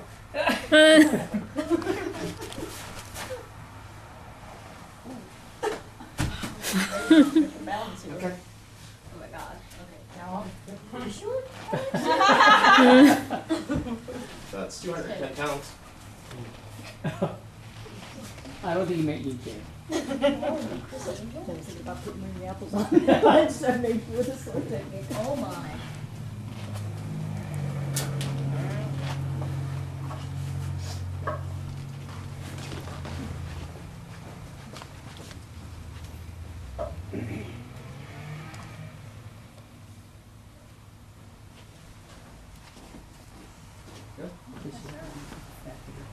So the last break was speed, technique, and power.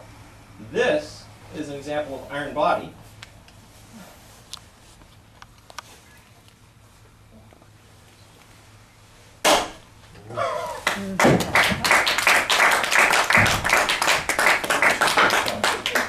Oh my God. Very good. I have to the long door. That was very impressive. I think something earlier, a lot of people not understand the iron body, they don't understand how to. That was important. Hey, try one. That's 210 pounds. Sure you hit with the palm. Drive it right through.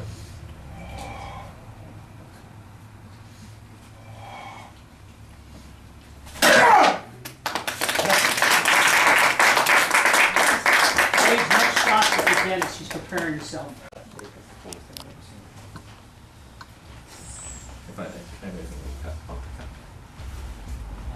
Okay, so again, we kind of cover these up so the shell is really sharp and they will cut you open. So I've seen people that, hey, I'm not gonna cover myself. I'm not gonna cover the coconut up, and they hit the coconut and then they slice their hand wide open, and they have to go to get stitches and everything. It's not a good time. If you hit the coconut the wrong way, it rolls. Okay, not a very good thing. Anytime you don't go through the break, that's when you end up hurting yourself. So you want to hold the coconut nice and firmly so the coconut doesn't skip out on you. Okay, ready? 1,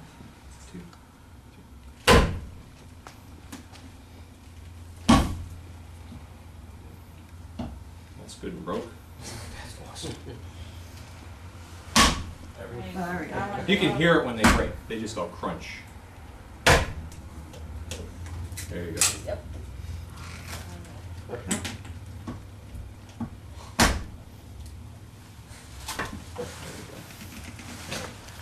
This one, cool. This one's just being. It's broke. That's perfect. That is cool. That was for the You made a mess. I made a mess.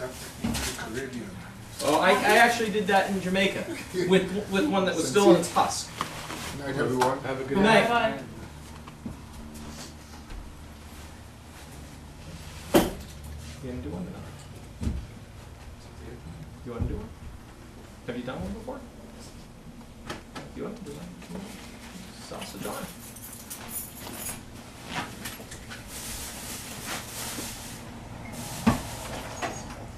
There's another bag of them right there.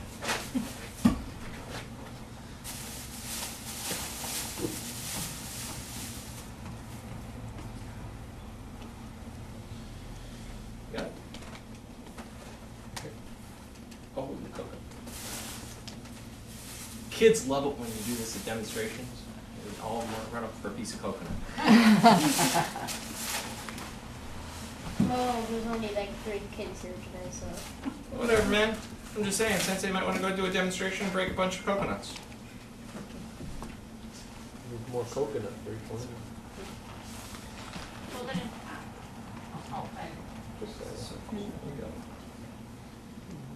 Anybody wants to inspect the coconut? It's still, I picked up all, actually, they picked up all dead coconuts. Thanks. Ready? 1, 2. 1, 2, 3. Ooh, whoa. That's leaking. Yep.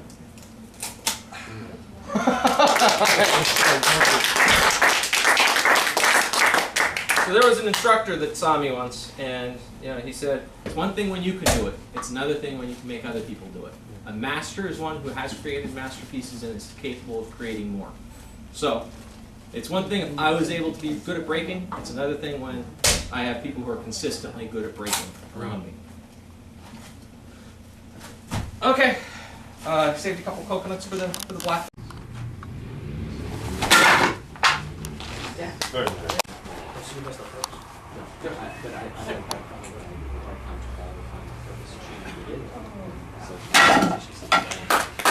Striking area for a shoot though, in your hand. Where do you strike for the shoot though? Right here. Okay. See how right here's a little red? That's from hitting things. Right here. Not flat. Not here.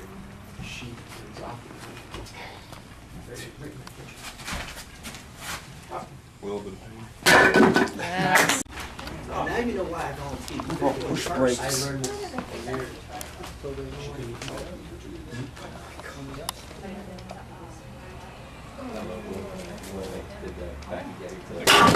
Nice wall. not here.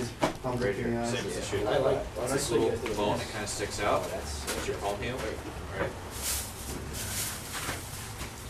That does look a lot like C3 wall.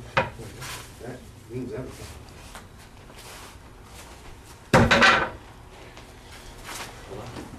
Now, when you go through, right now what you're doing, I'm hitting at it. Since I talked about this earlier, you come down, you bounce up. You need to proceed, you need to believe that your hand is going to go through, and then you need to send your hand. Let's do that too. Hitting right here Both stiff? I've never is seen going to it. do nothing. I can hit as hard as I can generate as much power as I want to, and hit.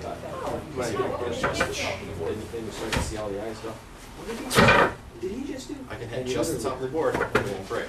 You have to hit through the Stop. all the way through. You wanna bring up? Pull back. Like this? And when we come down, like the board's not even there.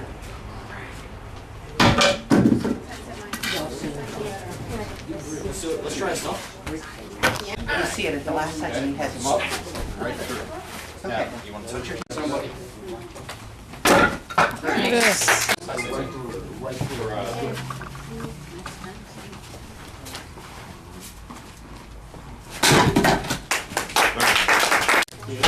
No.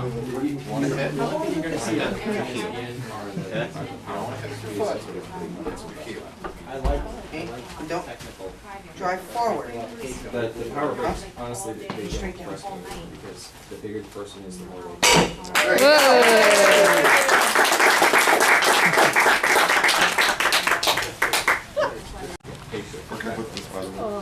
Again, it's I would.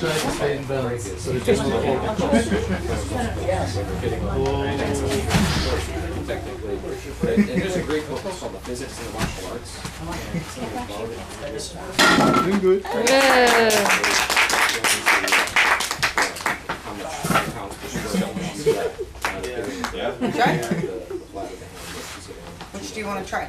Then you just multiply that. Okay. Stomp, hammer, shoot though, what are we trying? Here, You have here. Some balance. Here. Alright, you're now on the right through, you just want to hold it. Yeah. So, you want to get it close to the blocks, down. It's part of your hand right here. You should feel the bone that sticks out. Yeah. Right there. That's what you're hitting. Just the tip of that bone.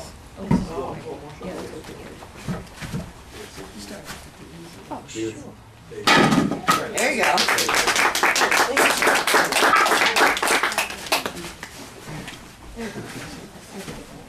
Start doing like rounds. Can we all step forward? You want to go again? Sure. Step up there. Yeah, we'll try to try the break. Try to do the What you're isn't doing here. here, this. Okay, pretend this isn't here, This is like and your Smaller hand range just of goes right through. Right? So you come all the way up, all the way down.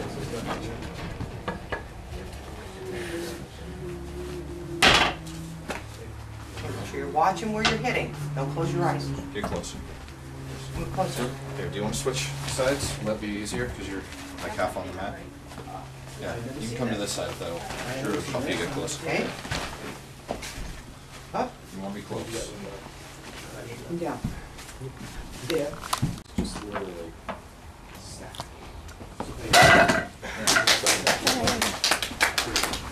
Center. All Alright, what's up? What's, When you're hitting, when you're hitting. Good job.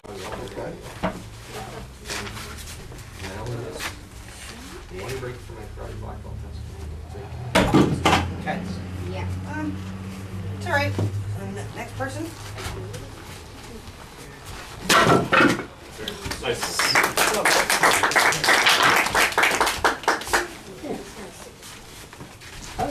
What do I do?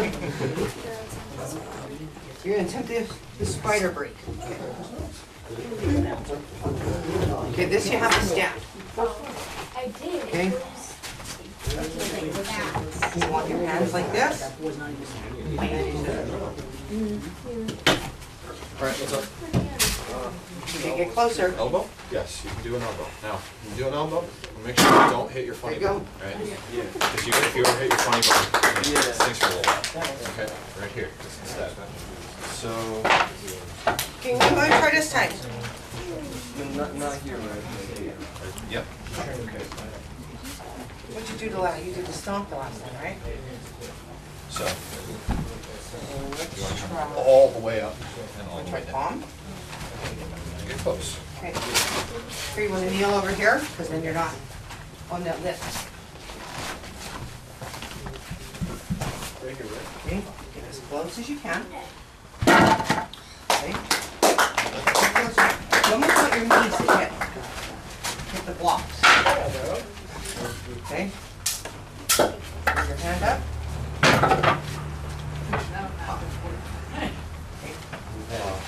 Bring your hand like this. This side. It's a little easier for you guys. Okay. Get closer.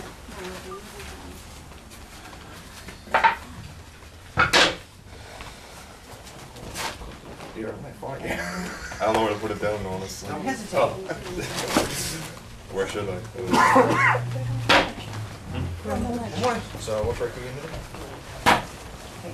You want to try to hammer? Okay. This one you want to hit. It's right there.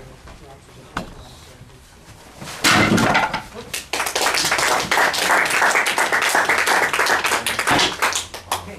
This is actually a really good teaching example. So you notice how much this block moved? You hit with enough power to break way more than just two, but you hit slightly sideways, and it caused this block to move. So if you direct it straight down instead of off to the side, that'll help you get a little bit more out of it. That's one of the useful things about breaking. The way that it breaks tells Watch you the how elbow? you hit it. Huh?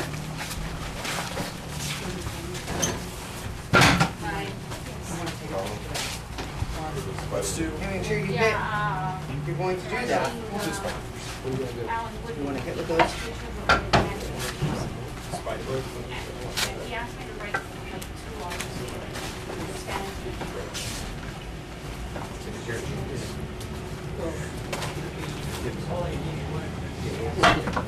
Okay, you're pushing. The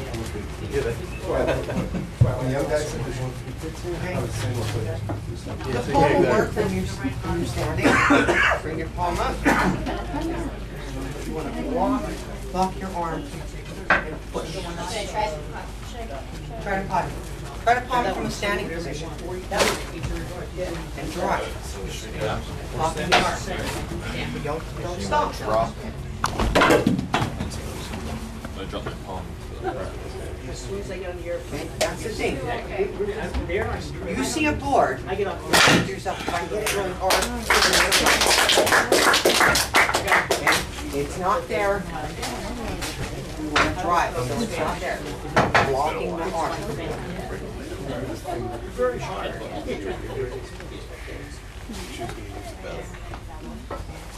There you go. There you go. You want that? There you go.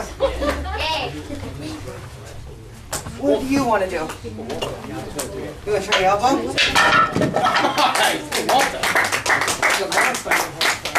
I love the look at that. Would you like some? Okay. Now the elbow. Don't hit the tip. There you go. You can turn it to get a little more distance between. All right, which one? This one tries straight down. Oh, try spider? Spider grip is all about disrupt. Technique.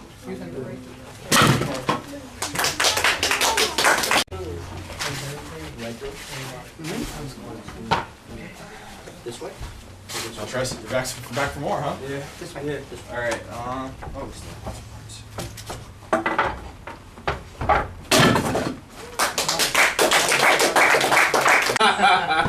I told my kids this morning, I said I'm either going to break something really hard or I'm going to break my hand. They're both really hard. Which trick do you? Wait, you can hire the collar? That's what's hard. That is one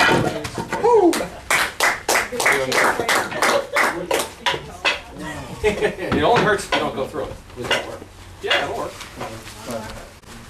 Just make sure that your shoulder can't heal. And when you do, if you want to breathe through it. Jane and I went. You want to see what Now, see how you're up backwards, so that means if you push it this way,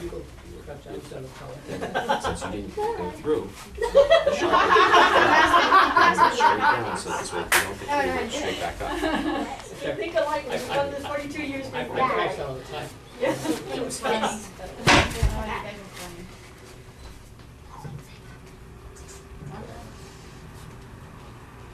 Don't let your elbow go. Try a different strike. I always have the rule of 3. Try it 3 times. If you don't go through, try something else. Okay, try a different strike. What do you feel like? That's the best way to do it. What if you were going to hit somebody out on the street? What would you hit them? Oh, no, it's okay. If you're going to punch somebody, then you're going to punch. Make sure that you're going to punch with these 2 knuckles. Yeah, punch this guy. If you're going to punch somebody, you got to make sure that you're going to punch with these 2 knuckles or with this 1 knuckle. And when you hit, follow through. So your strike isn't going to end here. It's going to end down here.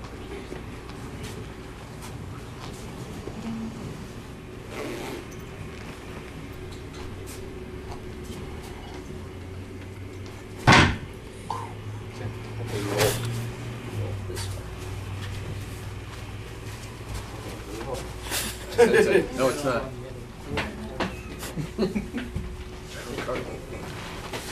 Well, no, it's rounded. So it's still Push pull.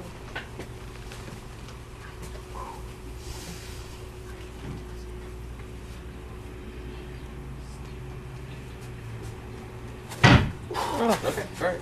Okay. Want to try something different? Yeah. Try another one. All right.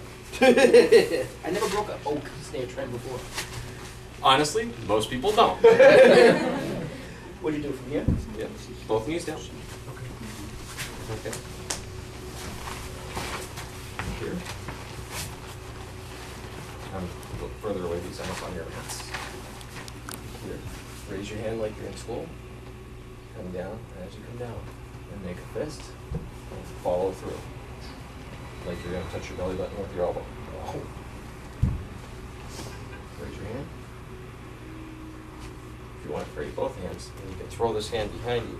Now when you throw this hand behind you, you're actually causing your, mentally, your mind wants these 2 hands to move together. So this hand's going to run into some resistance, but it's going to get pulled through by this hand. It's called reciprocal motion.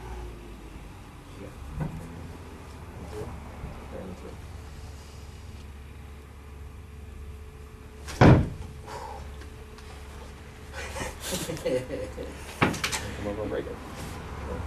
Want to try something else? I don't know. I think I have to build up to this one. I don't know. Pound works range. How about a stop? You want to try? Come on, Dave.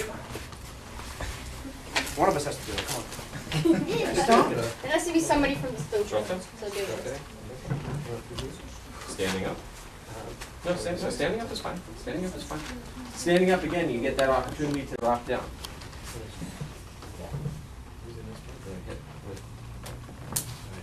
So, hit the bones. Needs to be straight. Everything to line up. And And remember the idea of this bad karate is good karate. Come all the way up there, all the way up. Reciprocal motion for one hand, bring the other hand. 1, 2, 1, 2, 1, 2. And look what happens to my body. See my body? My whole body turns.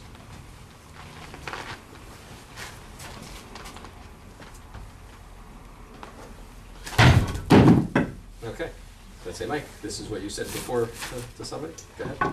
Excellent teaching opportunity. What happened? Quick, tell them. So, You stroke on an edge.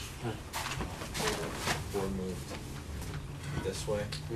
That meant that when you came up, you hit slightly across. So, you straight. All you have to do to adjust that is just you realize you hit this way a little bit. So adjust to try and hit straight down through.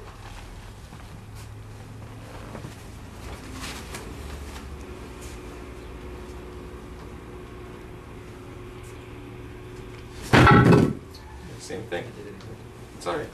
See, but then we know what our habits are, and then we can adjust to fix whatever habits we want to break.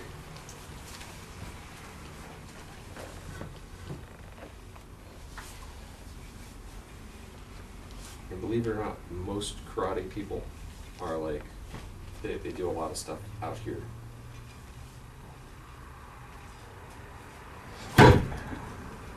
Okay. That gets hung up behind your desk. Is that when I went straight down? Hang on. Yeah. Do you have two of those? Perception. No, I just have to see Okay. it down here. So put it behind your desk. I gotta break that thing now. Yeah. Okay, this is another technique break. Extreme concentration of force. If he does it wrong, then he ends up losing a fingernail or two. Always cut your fingernails before you do this. I feel like my fingernails cut yesterday. Very important.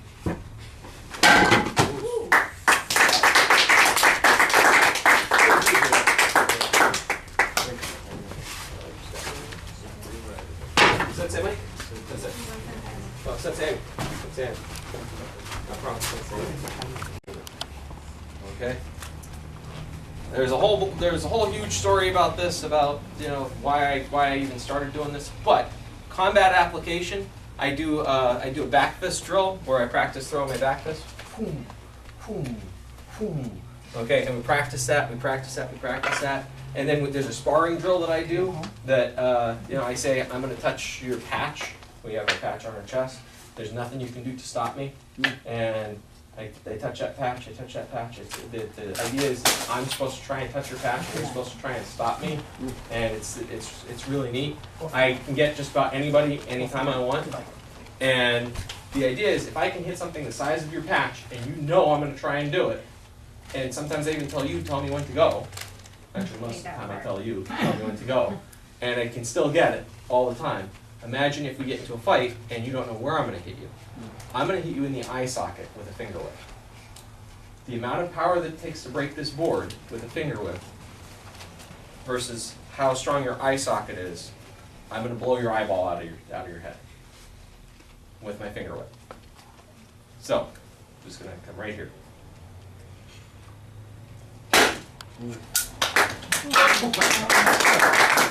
Okay, we're going to do a group picture, so if everybody goes on.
mention your title back there? I can do color right here if you want. Okay. From, Same thing, easy, kneel. Mine, back to the front. Walter did it for you before. Yes.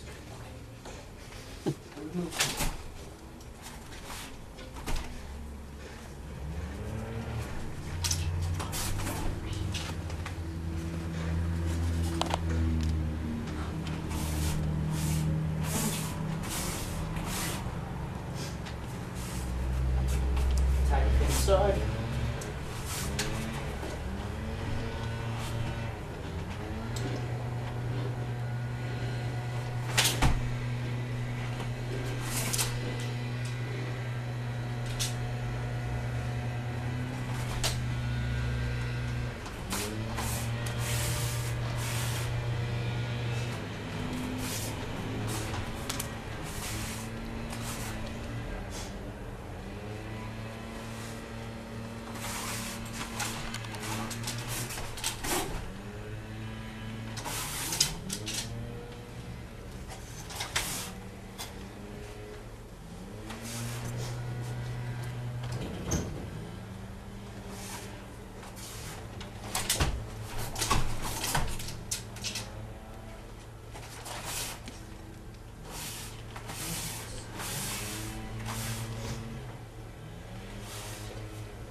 we can go on all day, but. That's good. Fine, thanks.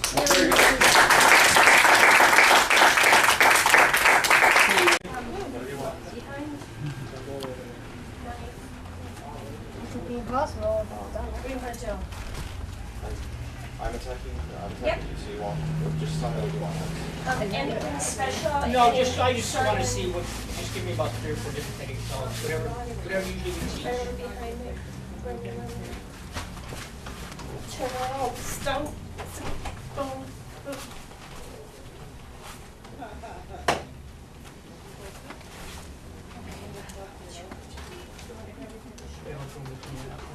Have a shirt, stomp, kick. Okay, how about throat grab, the front? Anything against that? Yeah. Good. Okay, that's what I need to see. You're up, Mike. Some of our attendees wanted to. See, watch yourself. Oh, okay. Well, that's why I don't have to attack the Oh, dojo. okay. So anybody else want a break? Nice. Last chance. Yeah, well, I think. Okay, well, let's break some more. Like a wave crashing over the wall, right? That's what this movement is. The hands flat, I can just say. Exactly. So, yeah, we just keep it on. We just keep it on.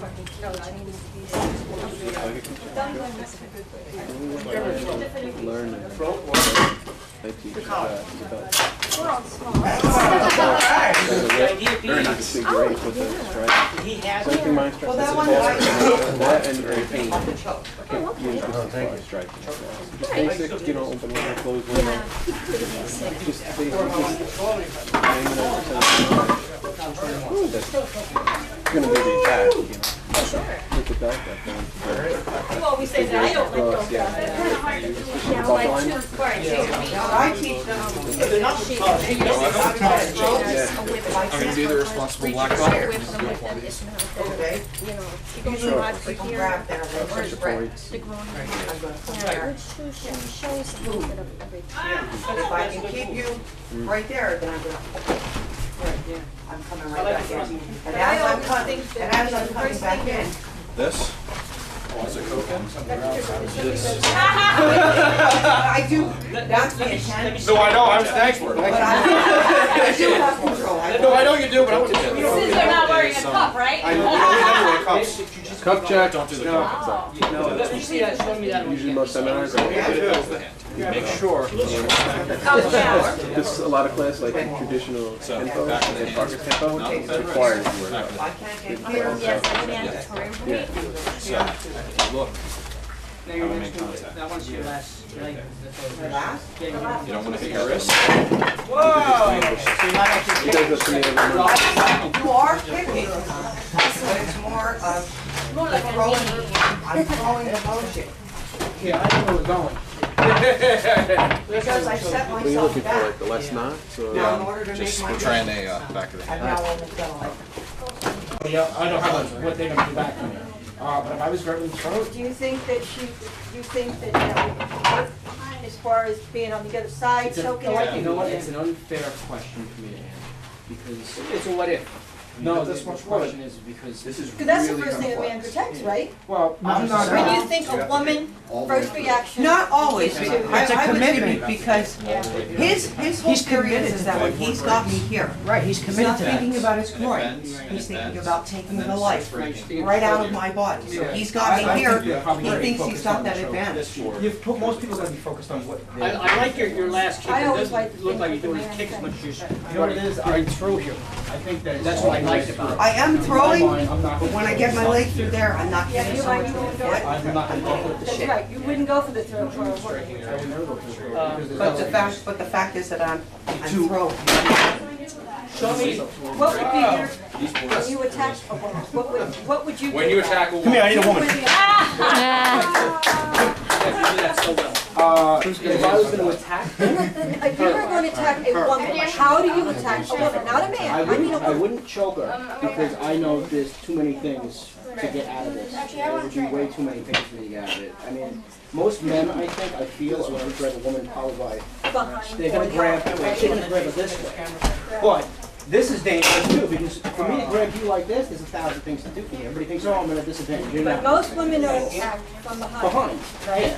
I mean, here, I mean, I would have to lock it in a way where you're not gonna be able to do anything. Yeah, but how long are you gonna hold her that But that's the way? whole You can't thing. do You anything, you really can't, you can't do anything But to if it. there's no reductor on there, Unless you twist the knuckle and use the artery.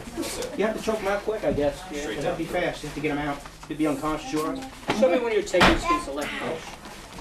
What do you want, Yeah, straight, slow. left? Left foot? Yeah, Anything? anything on it. I'm more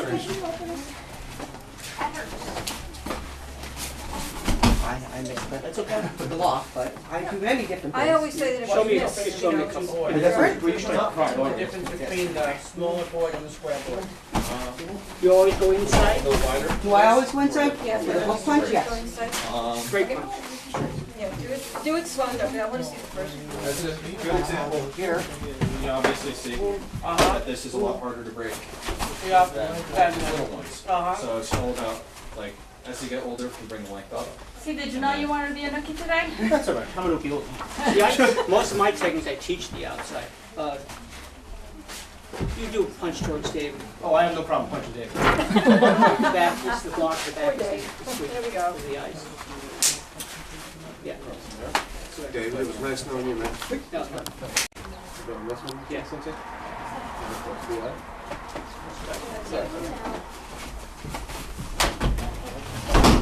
That's nice and simple from the outside. And you don't have to sweep. I will guarantee a hacker sweep won't work. I don't always sweep. That's what you did though. I know, but I don't always do it. Who's gonna stomp Show me a sweep that works. hens? What's wrong with The sweep that works? Yeah, sweep the guy. me? That always works. As we all get older, we have less spine, we're less flexible. Same. Oh, God. Papa. What, a hook? Go on the No, outside. whatever you want. You The outside. set the Go on the scenario. outside. No, I don't really care, I just want to see a sweep, a good sweep. Alright, so give me a hook. Come here, Yeah, here, here, here. okay, that's what I wanted to see. I have terrible sweeps. You know the way But I that the don't sweep- always No, you sweep. can't. You can't. Sweeps are Here. other things I do on hook punches. Sweep, big sweep, little You're sweep. good. I do. That's too small for me.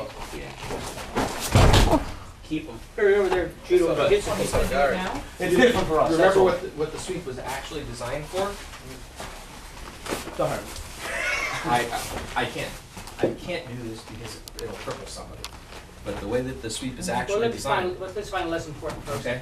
1, 2, if you're gonna sweep, what you're actually supposed to do is you're actually supposed to take your heel In the direction of the your foot. Achilles Yeah. and separate the Achilles. Then the person will never walk again. So if that's what the true meaning behind the sweep was supposed to be. For training purposes, we go calf to calf. Thank God. Because if you do this in real life, if I go wham, you're crippled. You're crippled. That's it. It separates the Achilles tendon. You'll hear a ping, and you'll get this blinding flash of light. You'll hit the ground, and you'll go to stand back up, and your leg won't move because your Achilles tendon just separated. No, I wasn't aware that you were looking for the tendon. Everybody else had to do it after the sweat. Yeah. Well, that's one of the things that I think got kind of lost along the way because, well, for training purposes, Right, we do yeah. this. And don't forget, there's the language barrier when you're in Japan or when you're in China and you were training.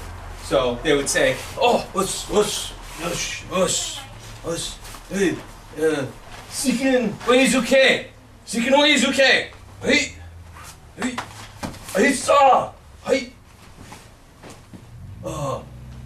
Barai, Geri Borai, Geri Barai. You know, and he'd say, oh, there's a sweep. So they went home and they wrote down sweep. This, they say empty. You know what empty actually means in Japanese? No. Flying swallow. It means flying swallow. Empty. Tate. Tatezuki. Tatezuki. Wait, what is it? Tatezuki. What's that? One more break? Yeah, one more. What is it? Tatezuki. Tatezuki. The lead punch. So when they're teaching in Japan, ish, ni, san, shi, go, roke, right? Ishinru does this all the time.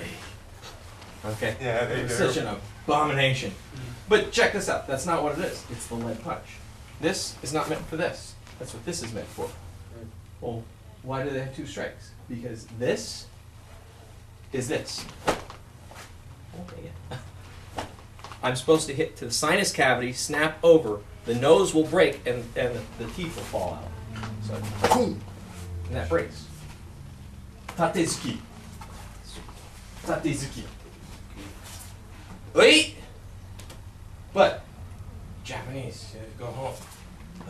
Stupid white guys. Disciples, come around. I show you right way. So. Should we watch this last break and then? Yes! Without a scarf. Well, come on. He'll have a marker back there. Is that why he wears his hair that way? Get back up a little bit, guys, just in case. Yes. It feels like it's falling. Right? Where you going? Where you going? Sneezing is what I do. It's just the thing I do. Let's take a video of the whole entire thing. This is awesome. I'm worried that I'm gonna. I'll catch you on the first bounce. Whoa. Oh, I didn't get through all 10. Woo! Oh my god.